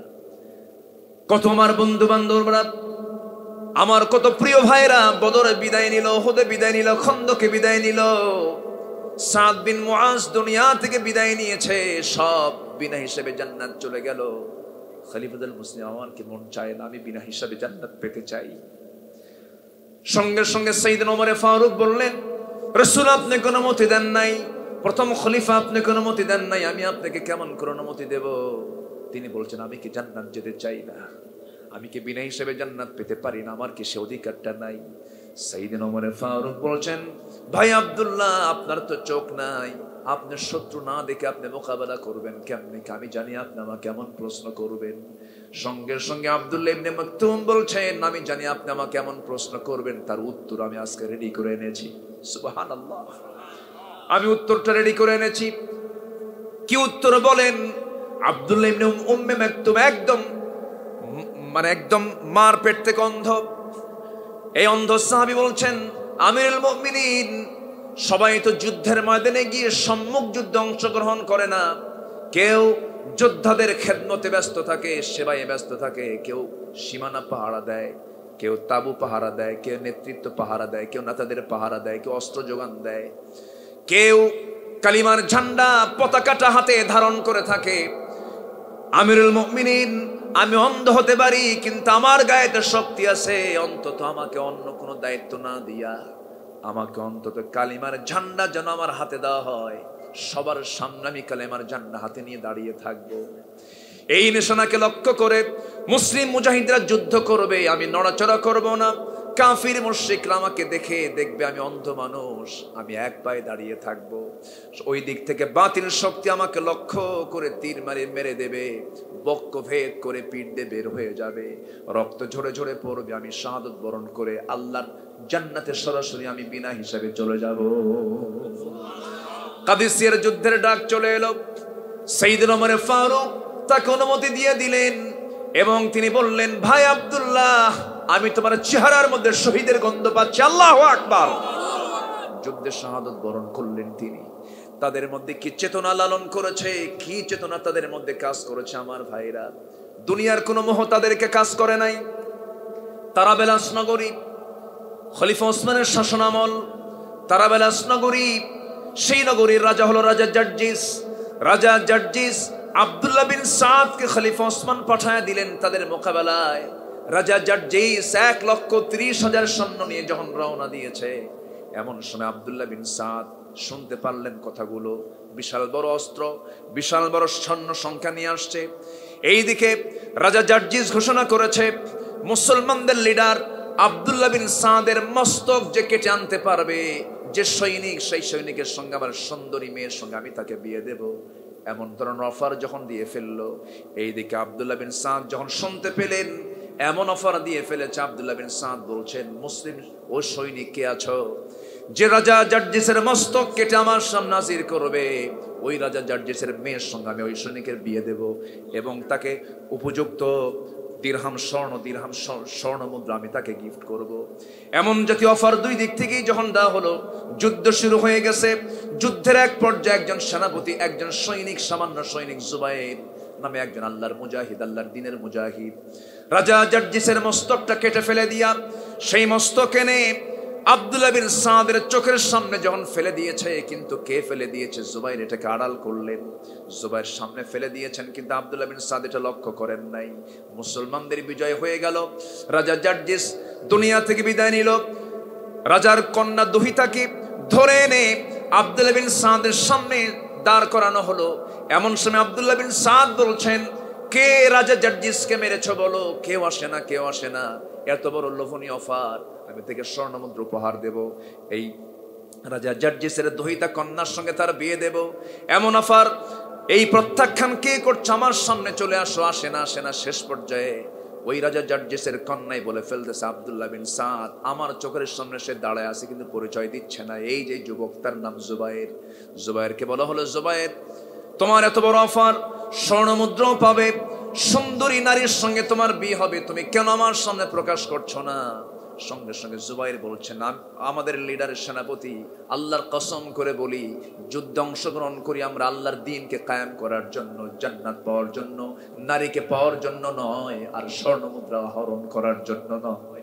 যেরকম সুবহানাল্লাহ। আমার ভাইয়েরা, আমার বন্ধুগণ, এমন কিছু কাজ আছে যে কাজ করলে পরে বান্দার কোনো হিসাব হবে না। আল্লাহ কি সুন্দর করে অফার করছেন, হাল আদুল্লুকুম আলা তিজারাতিন তুনজিকুম মিন আযাবিন আলীম তুমিনুনা বিল্লাহি ওয়া রাসূলিহি ওয়া তুজাহিদুনা ফি সাবিলিল্লাহি বিআমওয়ালিকুম ওয়া আনফুসিকুম যালিকুম খায়রুল লাকুম ইন কুনতুম তা'লামুন। জোরে বলুন আল্লাহু আকবার। আমি কি তোমাদের কেমন একটা ব্যবসার কথা বলবো যে ব্যবসা তোমাকে জাহান্নাম থেকে বাঁচাবে? আল্লাহ রাব্বুল আলামিন কোথাও বলেন নাই নামাজ পড়লে জান্নাত দেব, রোজা রাখলে জান্নাত দেব, লাআল্লাকুম তাত্তাকুন। রোজার ফলাফল বলেছেন, নামাজ পড়লে জান্নাত দেবে, এমন সরাসরি কোন আয়াত বলেন নাই। কিন্তু আল্লাহ তাআলা বলেছেন, এমন একটা কাজ তোমরা যদি করতে পারো যে কাজটা করলে আমি তোমাদেরকে জাহান্নাম থেকে বাঁচায় জান্নাত দেব। তার এক নম্বর কাজ হলো ওয়া তুজাহিদুনা ফি সাবিলিল্লাহি বিআমওয়ালিকুম ওয়া আনফুসিকুম যালিকুম খায়রুল লাকুম ইন কুনতুম তা'লামুন। জোরে বলুন আল্লাহু আকবার। আল্লাহ রাস্তায় জিহাদ করো। মুনাফিকরা নামাজ পড়তে পারে, মুনাফিকরা দান করতে পারে, মুনাফিকরা সাদকা করতে পারে, মুনাফিকরা দাড়ি রাখতে পারে, মুনাফিকরা সুরমা লাগাতে পারে, মুনাফিকরা পাগড়ি পড়তে পারে, মুনাফিকরা মিসওয়াক করতে পারে, মুনাফিকরা তাহাজ্জুদ পড়তে পারে, কিন্তু মুনাফিকরা জিহাদে অংশগ্রহণ করতে পারে না। আমার বন্ধুগণ, একটু কান লাগান, সময় তো খুব অল্প, সব দিক থেকে একটু একটু করে শোনাতে হচ্ছে। আল্লাহ রাব্বুল আলামিন এবার বলছেন, শোনো, আমি তো আল্লাহ বলছেন নাম্বার 2 82 নম্বর আয়াতে বলছেন, ওয়াল্লাযীনা আমানু ওয়া আমিলুস সালিহাত উলাইকা আসহাবুল জান্নাহ হুম ফিহা খালিদুন। জোরে বলুন আল্লাহু আকবার। ঈমান যারা আনবে, আমলে সালিহ যারা করবে, নেক আমল যারা করবে, তারা হবে জান্নাতের বাসিন্দা। অস্থায়ী না স্থায়ী? জান্নাত এমন একটা জায়গার নাম যে জায়গায় ঢুকলে পরে বের হওয়ার কোনো সুযোগ। আবার কি জেলখানা মনে হচ্ছে নাকি? জেলখানাও কিন্তু না। জান্নাত এমন একটা জায়গার নাম যে জান্নাতের মধ্যে এত নিয়ামত কল্পনাও কখনো ছিল না।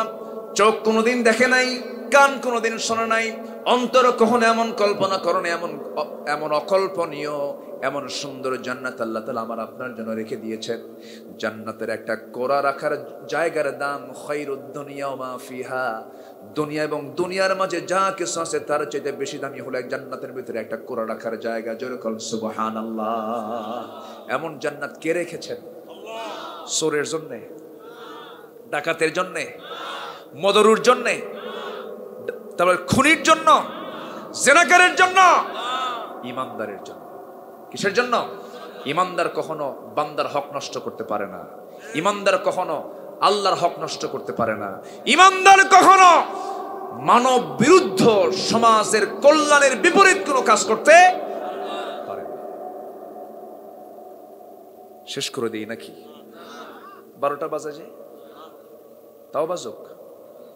একজন সময় দিয়ে দিছে আমারে। আচ্ছা দেখা যাক, আপনি যদি শুনতে চান আমি শোনাতে পারবো। রাজি আছি তো ইনশাআল্লাহ? জোরে বলি ইনশাআল্লাহ। একটু জিকির করি লা ইলাহা, আরো জোরে লা ইলাহা,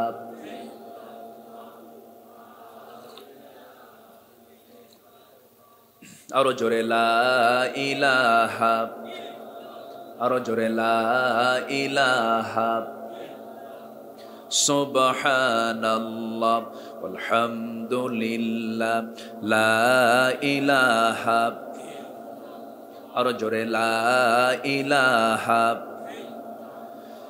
লা ইলাহা ইল্লাল্লাহু মুহাম্মাদুর রাসূলুল্লাহ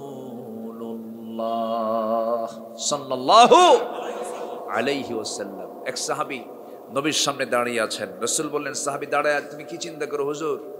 আমি যুবক মানুষ, আমার তো বিয়ে হয় না। রাসূল বলেন, কে বলেছে তোমার বিয়ে হবে না? আমি তোমার বিয়ের ব্যবস্থা করছি। মেয়ে ঠিক করে বিয়ে দিলেন। জুলাইবিব রাদিয়াল্লাহু তাআলা আনহু। কে? জুলাইবিব রাদিয়াল্লাহু তাআলা আনহু। বিয়েটা হওয়ার পরপরই জিহাদের ডাক চলে এসেছে। জিহাদে অংশগ্রহণ করেছেন। জিহাদে অংশগ্রহণ করে জুলাইবিব শাহাদাত বরণ করলেন। নবীর কানে সংবাদ চলে গেল। রাসূল জানতে পারলেন জুলাইবিব শাহাদাত বরণ করেছে। রাসূল নিজে চলে গেলেন। নিজে গিয়ে দেখেন জুলাইবিব দুনিয়া থেকে বিদায় নিয়েছেন। তার হাত কাটা, পা কাটা, মস্তকটা বিচ্ছিন্ন পড়ে আছে। কিন্তু লক্ষ্য করে দেখেন তার চতুর্পাশে 7টা কাফেরের লাশ ছিন্ন বিচ্ছিন্ন হয়ে পড়ে আছে। আমার নবীজি জুলাইবিবের লাশটা দেহগুলো সবগুলো এক জায়গায় করলেন। বলছেন, ও সাহাবীরা, আমার জুলাইবিব দুনিয়ার সমস্ত মোহ ত্যাগ করে সুন্দরী স্ত্রী সবগুলোকে মাইনাস করে দিয়ে আল্লাহর জমিনের দিন কায়েমের জন্য দেখো জিহাদে অংশগ্রহণ করে নিজে শুধু শহীদ হয় নাই, 7 জন কাফেরকে জাহান্নামে পাঠায় দিয়া আমার জুলাইবিব জান্নাতের মেহমান হয়ে গেছে। জোরে কোন সুবহানাল্লাহ। আমার বন্ধুগণ, এই জন্য ভালো করে ঈমান আনতে হবে, আমলে সালেহ করতে হবে। আল্লাহ রাব্বুল আলামিন একই কথা আবার সূরা কাহফের শেষের দিকে বলছেন, ইন্নাল্লাযীনা আমানু ওয়া আমিলুস সালিহাতি কানাত লাহুম জান্নাতুল ফিরদাউসি নুজুলা খালিদিনা ফিহা লা ইয়াবগুনা আনহা হিওয়ালা। জোরে বলুন আল্লাহু আকবার। ঈমান আনবে, আমলে সালেহ করবে, আমি আল্লাহ তোমাকে 1 নম্বর জান্নাত দেব। সবাইকে জান্নাত নিতে রাজি আছেন নাকি? নামাজ না পড়া, নামাজ কি সবাই পড়তে রাজি আছি না? ইনশাআল্লাহ নামাজ সবাই পড়তে রাজি আছি তো? যে নেতা নামাজ পড়ে না সেই নেতার পিছনে যাওয়ার দরকার। যে নেতারা নামাজ সমাজে কায়েম করতে চায় না সেই নেতাদের মুখে আমরা জুতা মারি, থুতু মারি। সব দেখা শেষ। আগামীর দেশ কোরআনের দেশ। জোরে বলি ইনশাআল্লাহ। আমরা সব দেখছি, এখন দেখবো কোরআন। জোরে বলি ইনশাআল্লাহ। আরো জোরে বলি ইনশাআল্লাহ। আরো জোরে বলি ইনশাআল্লাহ। দেখলাম তো সবকিছু, কি দেখে বাদ থাকলো আমাদের? শুধু আমরা ঠকি। মিথ্যা সকল পাপের মা, এটাও মিথ্যাও পাপ সকল পাপের মা। আল কিযবু উম্মুল খাতিআত। সেই মিথ্যা কথা বেশি বলে কৃষক, শিক্ষক, নেতা, রাজনীতিবিদ, ব্যবসায়ী। কারা বেশি মিথ্যা কথা বলে? আমি কিন্তু কয়েকটা বলছি, এর মধ্যে আপনারা বের করে নিয়েছেন, কিন্তু উত্তর কিন্তু আমার দেওয়া লাগলো না। আস্তে কোন ঠিক কিনা?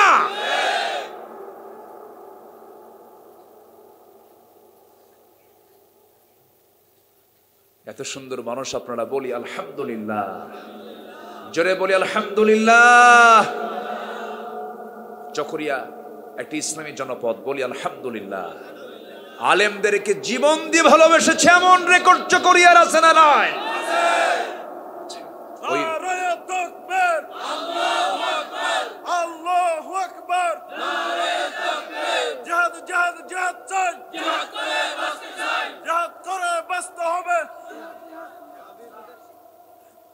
সম্মানিত ভাইয়েরা, আল্লাহ আমাদের সবাইকে বুঝার তৌফিক দান করুন।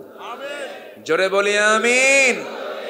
অনেকে বলে জিহাদ নাকি নাই, অনেকে বলে এটা ফতুয়া দেয়, অনেক মুফতি আছে ফতুয়া দেয় জিহাদ নাকি এখন নাই। তো বাইতুল আকসা যে ইহুদির বাচ্চারা দখল করে রাখছে, অবরুদ্ধ করে রেখেছে, ওই বাইতুল আকসাকে উদ্ধার করার জন্য কি দরকার?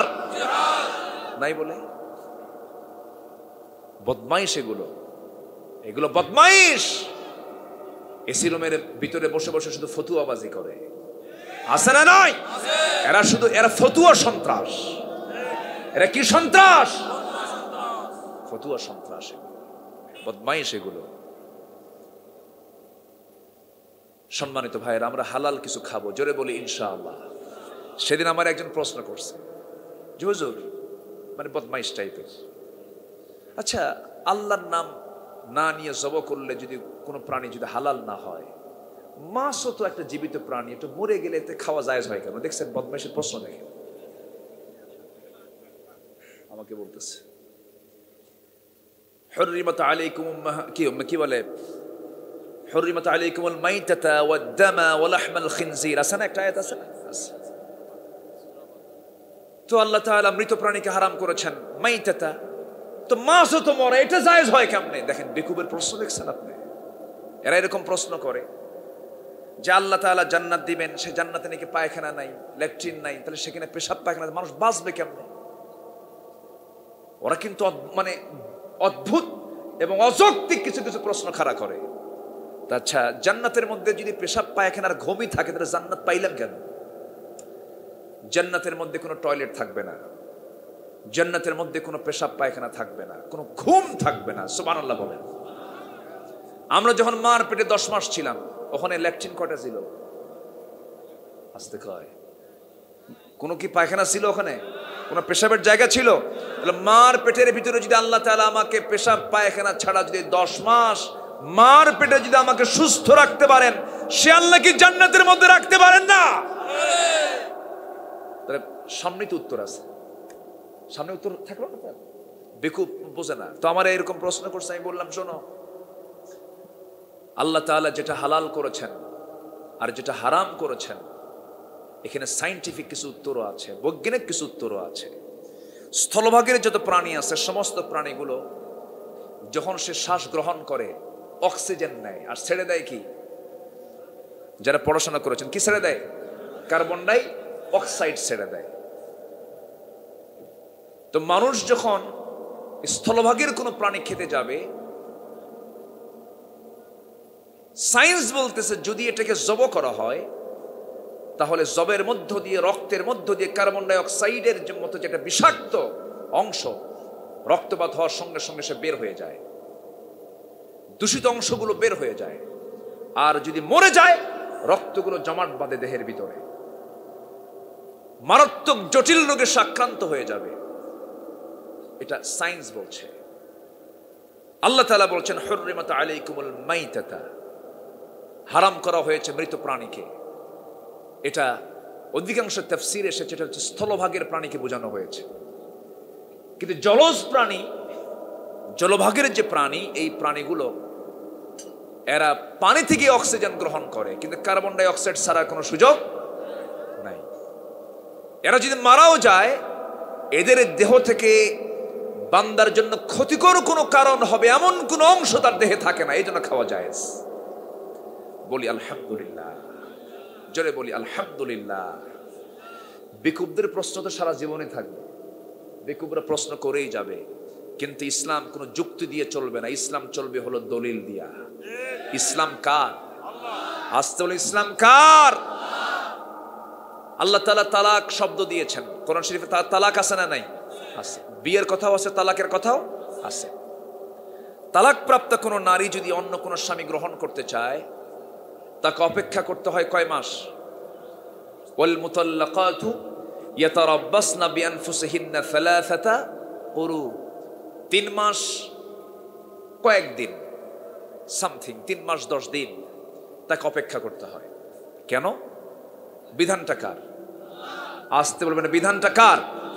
আচ্ছা, বিধবা যদি স্বামীকে হারায়, রোড অ্যাক্সিডেন্টে মারা গেছে,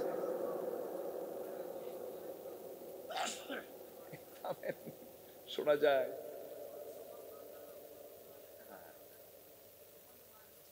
হ্যাঁ থামান, ওই যে মোবাইলে একটু কথা বলতেছিল তো, মোবাইল তো এরকমই। রাত 3টার দিকে একদিন আমার ফোন দিছে একজন, রাত 3টায়, হুজুর আমি আপনার খুব ভক্ত, একটু দোয়া করেন। কোন তো 3টার দিকে দোয়া হয় না বদদোয়া হয়? কোন না, আমি বদদোয়া দিইনি, বললাম ভাই আপনি এই সময় দোয়া চান? তাহাজ্জুদে উঠছে মনে হয়। আচ্ছা যাই হোক, আরেকদিন বহুদিন আগের কথা, একদিন আমার ফোন দিছে রাত 3টায়, ফোন দিয়ে বলতেছে তুমি কেমন আছো? এক মহিলা, তো তুমি কেমন আছো মানে খুব পরিচিত মনে করে এরকম বলতেছে। আমি বললাম যে আপনি কাকে ফোন দিয়েছেন, এরকম করে ভান করো কেন? ভাবতেছি কাম তো সারা, তো রং নাম্বারে ফোন দিছে। বললাম যে একটু ভালো করে চেক করেন, আপনি মনে হয় ভুল করছেন কোথাও। না না, তুমি আমার সঙ্গে অভিনয় করতেছো কেন? বারবার বলতেছে। পাশে আমার বউ শুয়ে আছে, কিন্তু আমার রাত ৩টার দিকে কোনো মহিলার আওয়াজ যদি বইয়ের কানে যায় তাহলে কি হতে পারে বলেন? ও তো বড় দারোগা, বইয়ের সে বড় দারোগা কেউ আছে নাকি কণ্ঠ? হ্যাঁ, বউকে সাথে নিয়ে আপনি চলতেছেন রাস্তায়, হঠাৎ করে যদি বইয়ের সামনে যদি কোনো মহিলার দিকে যদি 29 সেকেন্ড ছায়া থাকেন, ওই সময় কিছু বলবে না। সন্ধ্যার পর বাড়িতে ঢুকবেন, যদি বলবেন সুইটি 1 গ্লাস পানি দাও, থাও তোমার সুইটি ছায়া থাকো আরেকদিকে, ঠিক আছে না? তো পর আমি বললাম, আপু আপনি মনে হয় কোনো ভুল করতেছেন, আপনি রং নাম্বারে। কেউ সরি। তো মোবাইলটা এগুলোই করে, তাই না? এটাকেও নিয়ন্ত্রিত করা উচিত। কোরআন শুনতে এসেছি, এটাকে সাইলেন্ট করে অন্য সময় আমরা কথা বলবো। জোরে বলি ইনশাআল্লাহ।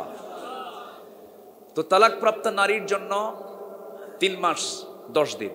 আর বিধবা নারীকে অপেক্ষা করতে হয়, স্বামী মারা গেছে অথবা রোড অ্যাক্সিডেন্টে মারা গেছে, দুনিয়া থেকে বিদায় নিয়েছে, সেই বিধবা নারীকে অপেক্ষা করতে হবে কয় মাস? 4 আশহুরিন ওয়া 10, 4 মাস 10 দিন গুনে গুনে। এই বিধান কে দিয়েছেন? আসতে বলবেন না, কে দিয়েছেন? এটাকে এই 2টা আয়াতকে রিসার্চ করেছে পশ্চিমা কিছু চিকিৎসকরা। একটা গবেষণা আসছে, তারা গবেষণা করতেছে যে কেন তালাকপ্রাপ্ত নারীর জন্য 3 মাস করা হলো, বিধবা নারীর জন্য 4 মাস কেন করা হলো? একই সিস্টেম, তালাকে পৃথক হয়েছে, আরেকটা মৃত্যুর মধ্য দিয়ে পৃথক হয়েছে, কেন 1 মাস 10 দিন বাড়ানো হলো? স্বামী এবং স্ত্রী যখন ইন্টারকোর্স করে, তখন স্বামী হলো দেবার জাতি আর স্ত্রী হলো নেবার জাতি, রিসিভ করার জাতি। স্বামী থেকে নির্গত যে স্পার্মটা স্ত্রী গ্রহণ করে, এর মধ্যে কিছু ব্যাকটেরিয়া, কিছু প্রোটিন স্ত্রীর দেহে জমা হয়, মাথা থেকে পা পর্যন্ত এটা প্রভাবিত করে। তো এটা যদি তার শরীরে বহন করতে থাকে, এই অবস্থায় অন্য কোনো পুরুষ যদি এসে সেই স্ত্রীর কাছে যদি আবার চলে আসে, ডাবল ব্যাকটেরিয়া, রোগাক্রান্ত হয়ে পড়বে। এখন তাহলে তার আগের দেওয়া স্বামীর যে ব্যাকটেরিয়া প্রোটিনগুলো শরীর থেকে যেতে সময় লেগে যায় 1 মাসে 30%, 2 মাসে 60%, 3 মাসে 90%, 3 মাস 10 দিনে 100% শরীর থেকে সমস্ত ব্যাকটেরিয়া তার শরীর থেকে বের হয়ে যায়। আলহামদুলিল্লাহ বলেন। তখন সে অন্য স্বামীর জন্য উপযুক্ত হয়ে যায়। কিন্তু বিধবা নারীর জন্য 4 মাস 10 দিন কেন করা হলো? এর কারণ হলো ওই চিকিৎসকরা গবেষণা চালিয়েছে, নারীদের উপরে কিছু জরিপ চালিয়েছে, গবেষণা করেছে। একটা তালাক প্রাপ্ত নারীর জন্য 3 মাস 10 দিন, বিধবা নারীর জন্য 4 মাস 10 দিন হওয়ার হেতু হলো 1 মাস 10 দিন কেন বাড়ানো হলো, 1 মাস কেন বাড়ানো হলো? তালাক যখন হয় ঘৃণার মধ্য দিয়ে হয়, ঘৃণা জন্মের স্বামীর উপরে, কিন্তু বিধবা যখন স্বামীকে হারায়, স্বামীর প্রতি তার মোহাব্বত আগের চাইতে আরো কমে না বাড়ে।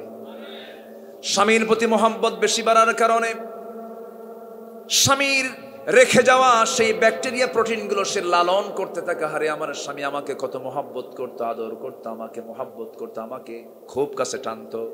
এই আদর মোহাব্বতের কারণে, অতিরিক্ত মায়া থাকার কারণে তার শরীর থেকে সেই ব্যাকটেরিয়া প্রোটিনগুলো যেতে আরো 1 মাস 10 দিন সময় বেশি লেগে যায়। শেষ পর্যন্ত সেই জরিপে ওই পশ্চিমা চিকিৎসকরা বলতে বাধ্য হয়েছেন, এই পৃথিবীতে যদি সুস্থ সবল এবং চরিত্রমতী সুস্থ নারী যদি পৃথিবীতে থেকেই থাকে, সেই সমস্ত মুসলিম নারী যারা ইসলামকে মেনে চলে জীবন চালায়, যেরকম সুবহানাল্লাহ, আমরা ইসলামকে মানবো। জোরে বলি ইনশাআল্লাহ। যুবকরা কোনো নোংরা কাজে যাবে না, নোংরা জিনিস দেখবা না। পর্নোগ্রাফি এটা তোমার এত বড় গুনার কাজ, হস্তমৈথুনের চেয়েও 1000 গুণে গুনার কাজ হলো পর্নোগ্রাফি দেখা। তোমার চোখের জ্যোতি নষ্ট হয়ে যাবে, ফ্রন্টাল সেল নষ্ট হয়ে যাবে, তোমার যৌবনের শক্তি হারায় ফেলবে, তুমি শুক্রাণু দিতে পারবে না, সন্তানের পিতা হওয়ার যোগ্যতা হারিয়ে ফেলবে তুমি। এগুলোর ধারে পাশে যাবে না যুবকরা, তোমরা সচেতন। আজকের এই প্রযুক্তির দুনিয়া, তোমার প্রযুক্তি তোমাকে ধ্বংসের দিকে ঠেলে দিচ্ছে, এগুলোর দিকে যাবা না। রোজা থাকবা, তাহাজ্জুদ পড়বা, কোরআনটাকে চর্চা করবা। কোরআনের জিকির যার বেশি, তার কাছে শয়তান পাত্তা পায় না। আল্লাহু আকবার বলেন। আল্লাহ তুমি সবাইকে বোঝার তৌফিক দাও। জোরে বলি আল্লাহুম্মা আমিন। আরো জোরে আল্লাহুম্মা আমিন। তাহলে জাহান্নাম থেকে বাঁচার জন্য হারাম আমরা ছাড়ে দেব। জোরে বলি ইনশাআল্লাহ। পাপ আমরা ছেড়ে দেব। জোরে বলি ইনশাআল্লাহ। নামাজ পড়বো কয় ওয়াক্ত? কারা কারা একটু হাত তুলে দেখেন তো দেখি 5 ওয়াক্ত নামাজ কারা কারা পড়বে? জোরে বলি ইয়া আল্লাহ, আরো জোরে ইয়া আল্লাহ। আমাদেরকে 5 ওয়াক্ত সালাত আদায় করার তৌফিক তুমি আল্লাহ দিয়া দাও। জোরে বলি আমিন, আরো জোরে আমিন, আরো জোরে আমিন। হাত নামান, আল্লাহ কবুল করুন। জোরে বলি আল্লাহুম্মা আমিন। কষ্ট পাচ্ছেন মনে হয় খুব। আর আরেকটা বিষয়, সেটা হলো জান্নাত পেতে হলে জান্নাতটা দিবেন কে? তার সঙ্গে মোহাব্বত কমান দরকার না বাড়ান দরকার? আর সেই জান্নাত পেলে হলে একজন মাধ্যম লাগবে, তিনি কে? মুহাম্মদ সাল্লাল্লাহু। তার সঙ্গে মোহাব্বত কমান দরকার না বাড়ান দরকার? ইমানদার হতে হলে আমার চাইতে রাসূলকে কম ভালোবাসবো না বেশি ভালোবাসবো? সম্পদের চাইতে, মানুষের চাইতে, গোটা দুনিয়ার সকল কিছুর চাইতে? সাহাবীদের দাম এত বেশি হওয়ার কারণ কি? সাহাবীদের দাম এত বেশি হওয়ার 1 নম্বর কারণ হলো সাহাবে কেরাম রাসূলকে জীবনের চাইতে বেশি ভালোবেসেছেন। জোরে বলি সুবহানাল্লাহ। রাসূলকে আমরা আনুগত্যের মধ্য দিয়ে ভালোবাসা উপহার দেব। জোরে বলি ইনশাআল্লাহ। একটা সাহাবীর কথা মনে হলো আমার, একটু বসেন, আর কিছু সময় আমি কথা বলবো। আমি তো সূরা হুমাযার দিকে যেতেই পারতেছি না। শুধু জান্নাত জাহান্নামের কিছু কথা আমি আজকে বললাম না। শুরু করবো আবার নতুন করে? শুরু করবো আবার? লাগাবো আলোচনা? চলো হুজুর মরু।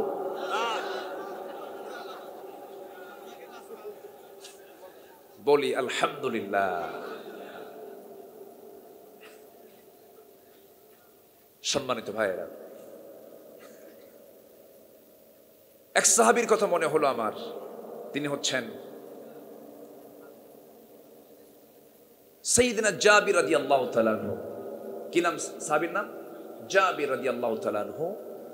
আমার নবীজি খন্দকের প্রান্তরে পরিখা খনন করার সময় সাহাবে কেরামকে বললেন, সাহাবীরা পরিখা খনন করতে হবে, শত্রুকে মোকাবেলা করার জন্য, শত্রু যেন মদিনায় না ঢুকতে পারে। লম্বা একটা পরিখা, একটা ক্যানেল আমাদের করতে হবে, 3 মাইল লম্বা, মদিনাকে সেভ করার জন্য। নবীজি বললেন, কারা কারা আছো আসো। 1400 সাহাবী অংশগ্রহণ করলেন। সুবহানাল্লাহ বলেন। 1400 সাহাবী। আমার নবীজি সবার আগে কোদাল হাতে নিলেন। আমার নবীজি কোদাল হাতে নিয়ে পরিখা খনন শুরু করে দিলেন। পরিখা খনন করতে করতে দেখা গেল নবীজির কোনো খাবার ছিল না, সাহাবে কেরামদের কোনো খাবার ছিল না। কোদাল মারতে মারতে ধুলায় মলিন হয়ে গেছেন, চুলগুলো সাদা হয়ে গেছে ধুলা দিয়া, কাপড়গুলো ময়লা হয়ে গেছে। বিশ্বনবীর এমন অবস্থা দেখলেন সাহাবীরা।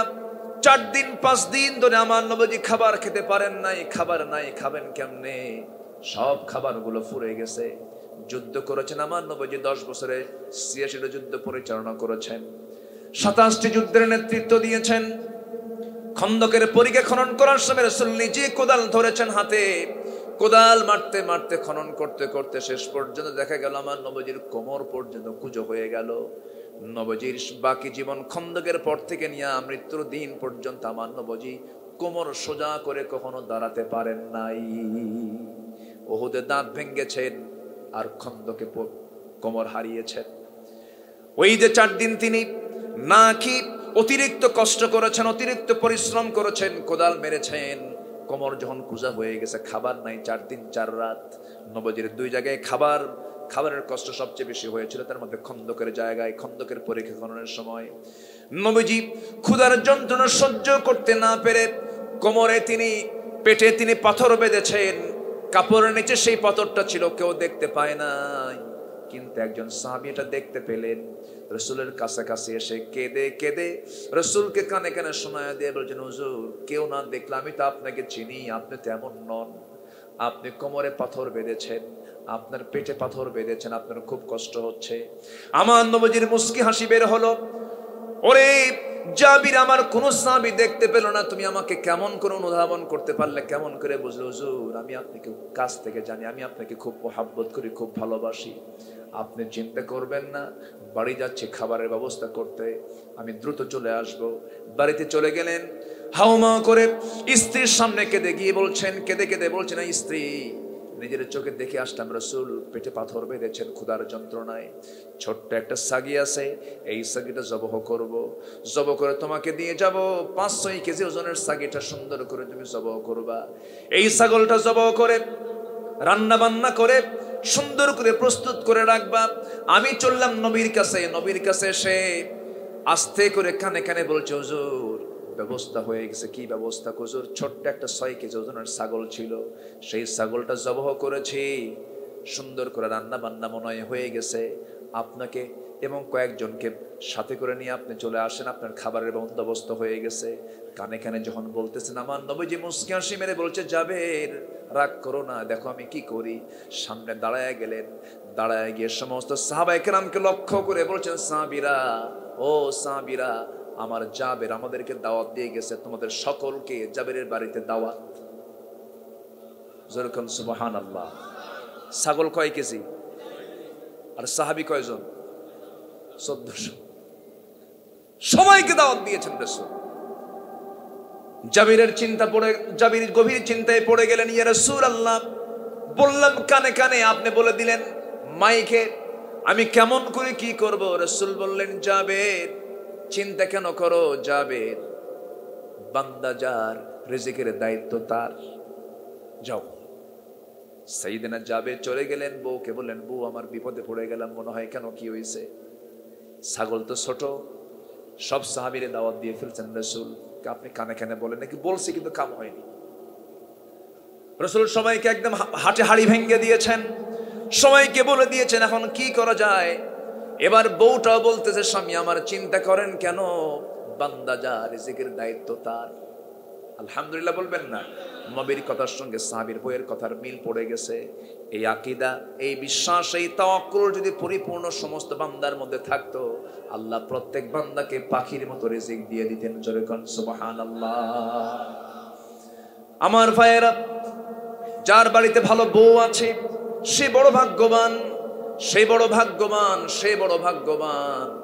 যার বাড়িতে বউটা ভালো সে বড় ভাগ্যবান। এই জন্য বলতেছি আমি, বউটা ভালো আছে যার, বরকত আছে তার। এই দুনিয়ার সমস্ত কিছু নিয়ামত, আল মারআতুস সালিহা, নেকি স্ত্রী সবচাইতে বড় নিয়ামত। জোরে কোন আলহামদুলিল্লাহ, জোরে বলি আলহামদুলিল্লাহ, আরো জোরে বলি আলহামদুলিল্লাহ। কিন্তু মারআতুস সালিহার মধ্যে 1 নম্বর গুণ থাকতে হবে, সে ব্যক্তি পর্দা, সে নারীটা পর্দাহীনা হবে না, পর্দাশীলা হবে। বলেন পর্দাহীনা না পর্দাশীলা? পর্দাশীলা হবে। 1 নম্বর গুণ তার হবে। এই ডান পাশে কে কথা বলে? এই রাস্তায় না, পথিক। আমার ভাইয়েরা, বউবার যার ঘরে ভালো সে বড় ভাগ্যবান। আমি এই জন্য বললাম, দেখেন ওই সাহাবী জাবিরের বউটা কি সুন্দর কথা বলে ফেললেন, খেপলেন না, রাগলেন না। দেখবেন কিছু কিছু বাড়িতে মেহমান গেলে পরে বাড়ির বউদের মেজাজ খারাপ হয়। আছে না? আছে না? আছে না? আছে, আছে। কিন্তু এই সমস্যা আছে না?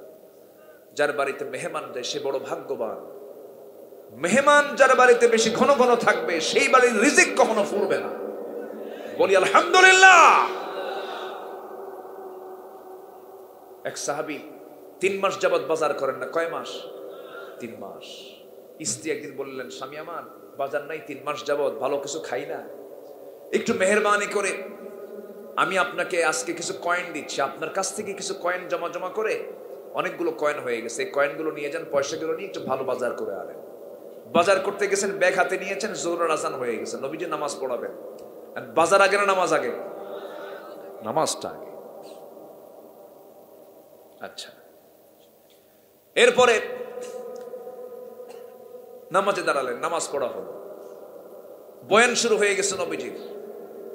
বয়ান যখন শুরু হলো, বয়ান শুনতে শুনতে আসর হয়ে গেছে, আসরের নামাজ হলো, আবার বয়ান শুরু হয়েছে, মাগরিব হয়ে গেছে, বাজার আর করা হলো না। এশার নামাজ পড়ে তিনি বাড়িতে আসবেন। আমার রাসূল বলে দিচ্ছেন, তালহা আমার একটা সাহাবী আছে, এটা মেহমান, একে তোমার বাড়িতে নিয়ে গিয়ে মেহমানদারি করো, ওদিকে বাজার কিন্তু নাই। উপরন্তু এক মেহমানকে সাথে নিয়ে বাড়িতে রওনা দিয়েছেন। দরজার সামনে গিয়ে দাঁড়ায় বলতেছে, বউ আমার দরজা খুলো, এই যে ফাঁকা ব্যাগ, বাজার হয়নি, মেহমান নিয়ে আসছে সাথে। বউ বলে আলহামদুলিল্লাহ। আর আমার আপনার বউ হলে কিছু কম দৌড়ে নিয়ে যাবে।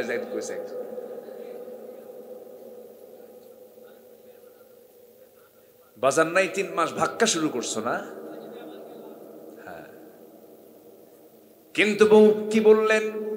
আলহামদুলিল্লাহ বলে বলছেন, স্বামী আমার বাজারের ব্যাগটা রেখে দেন, বাজার করেন নাই, বাজার হয়ে যাবে, সমস্যা নাই, মেহমানকে তো মেহমানদারি করতে হবে। আল্লাহ বরকত স্বরূপ মেহমান দিয়েছেন আমাদের ঘরে, কোনো টেনশন করবেন না। ওই যে তুষের বস্তা আছে, তুষের বস্তা আস্তে করে নামায় দেন। তুষের বস্তা যখন নামায়া দিল, সেই তুষটা চালনায় চালতে চালতে বেশ কিছু জবের খুদ বের হলো। জবের খুদগুলো বের করে নিয়া পিষদানিতে পিষে পিষে খামির করা হলো, আটা করা হলো। মোটে 2টা রুটি প্রস্তুত হলো। 2টা রুটি বানায় নিয়া সুন্দর করে প্রস্তুত করে স্বামীকে ডাক দিয়ে বলছেন, স্বামী আমার 2টা রুটি মেহমানের সামনে দিয়ে, সামনে বসবেন না, বসলে কিন্তু আপনার একটা রুটি খাওয়া লাগবে, মেহমানের পেটটাও পূর্ণ হবে না। 2টা রুটি সামনে দিয়ে চট করে আপনি ঘর থেকে বের হবেন। আমার ঘরে যখন ঢুকবেন লাইটটা বন্ধ করব, ভান করব আমরা খেয়ে নিয়েছি, কিন্তু আমরা তো খাই নাই। চিন্তা করেন, মেহমানকে কষ্ট করে 2টা রুটি কালেক্ট করে সম্বলগুলো সংগ্রহ করে তাদের মেহমানের হাতে দিয়া পাশের ঘরে এসে না খেয়ে গোটা রাত পাড়ি দিলেন। ফজরের সময় যখন হয়ে গেল, সাহাবী চলে গেলেন ওই মেহমানকে সঙ্গে করে নবীর পেছনে নামাজ পড়ার জন্য। নামাজ যখন শেষ হয়ে গেছে, সব সাহাবী সহসা বাড়ির দিকে রওনা দিলেন। আমার নবী পিছন থেকে ডাক দিচ্ছেন, তালহা এই দিকে আসো। তিনি থরথর করে কাঁপতে কাঁপতে বলছেন, ইয়া রাসূলুল্লাহ, বড় ভুল করে ফেলেছি আমি, আমাকে মাফ করে দেন। মেহমানকে সম্মান করতে পারি নাই, মেহমানকে তেমন কিছু খাওয়াতে পারি নাই, সেবা করতে পারি নাই, হুজুর আপনি আমাকে মাফ করে দেন। রাসূল বলছেন, ও তালহা, গত রাত্রে তুমি এবং তোমার বউ যে খেদমতটা করেছো, আরো খুশি হয়ে গেছে। জোরে কান সুবহানাল্লাহ। আল্লাহ প্রত্যেকের ঘরে আল্লাহ তাআলা দান করুন, জোরে বলি আল্লাহুম্মা আমিন। আরো জোরে আল্লাহুম্মা আমিন। সাইয়েদনা জাবির রাদিয়াল্লাহু তাআলা আনহু বউটাকে বললেন, বউ বলতেছে, আপনি চিন্তা করবেন না, তাই আমি শেষ করে ফেলবো। আচ্ছা আচ্ছা আচ্ছা আচ্ছা ঠিক আছে, আচ্ছা না শেষ করতে হবে আমার মনে হয়, শেষ করে দিয়া করবো না, এটা কঠিন ব্যাপার। আমি তাহলে যাই, তাহলে চলে যাই, চলে যাবো না। যে বলি আলহামদুলিল্লাহ, আরো জোরে বলি আলহামদুলিল্লাহ। ফজর পড়বেন কারা কারা, একটা হাত তুলে দেখেন। ফজর, হ্যাঁ ফজর নামাজ কারা কারা পড়বেন, জোরে বলি ইয়া আল্লাহ। আরো জোরে ইয়া আল্লাহ। আমাদেরকে ফজর, জোহর, আসর, মাগরিব, ইশা 5 ওয়াক্ত সালাত আদায় করার তৌফিক তুমি আল্লাহ দিয়া দাও। জোরে বলি আমিন। আরো জোরে আমিন, আরো জোরে আমিন। কষ্ট দিয়ে ফেললাম মনে হয়। সম্মানিত ভাইয়েরা, আজকে জান্নাত এবং জাহান্নামের, জান্নাতের আমলগুলো কি কি, জাহান্নামের আমলগুলো কি কি, জাহান্নাম থেকে বাঁচার জন্য কি কি কাজ আমাকে আপনাকে করতে হবে এই বিষয়ে যৎকিঞ্চিত কিছু কথা সূরাতুল বাকারার 81 এবং 82 নম্বর আয়াত থেকে কিছু কথা বলেছি। এবং সেকেন্ড অপশন দেওয়া হয়েছে, আমাকে বলা হয়েছে সূরা হুমাজা এবং কি সূরা হুমাজা, এবং টাস্ক আমি আর পারবো না, সময় নাই। শুধু এতটুকু, সূরা হুমাজাটা হচ্ছে এমন একটা সূরা যে সূরার মধ্যে আল্লাহ তাআলা এটা মক্কি জিন্দেগিতে নাজিল হয়েছে। যারা সামনে পিছনে মানুষকে মানুষের দোষ খুঁজে বেড়ায়, আল্লাহ তাআলা এই সমস্ত বান্দার জন্য কল্যাণ চেয়েছেন না ধ্বংস চেয়েছেন? কোরআনে কারীমে 14 জায়গায় আল্লাহ তাআলা ধ্বংস চেয়েছেন। কয় জায়গায়? 14 জায়গায়। এর মধ্যে একটা জায়গা হলো, 2টা জায়গা হলো এখানে আল্লাহ তাআলা বলেছেন ওয়াইলুল লিকুল্লি হুমাযাতিল লুমাযাহ আল্লাযী জামাআ মালাও ওয়া আদ্দাদাহ, যারা সামনে পিছনে মানুষের বদগুণ খারাপ দিকগুলো বলে বেড়ায় এবং যারা অবৈধ ইনকামগুলো করে বারবার এটা গুনতে থাকে, এটার জিকির ফিকিরে থাকে, আল্লাহ তাআলা তাদের ধ্বংস চেয়েছেন। আল্লাহ যাদের ধ্বংস চান তার কি কোনো বাঁচার নাজাতের কোনো উপায় আছে? নাই। এই দুটা মানবীয় দোষ থেকে আল্লাহ তাআলা আমাদেরকে হেফাজত করুন। জোরে বলি আল্লাহুম্মা আমিন।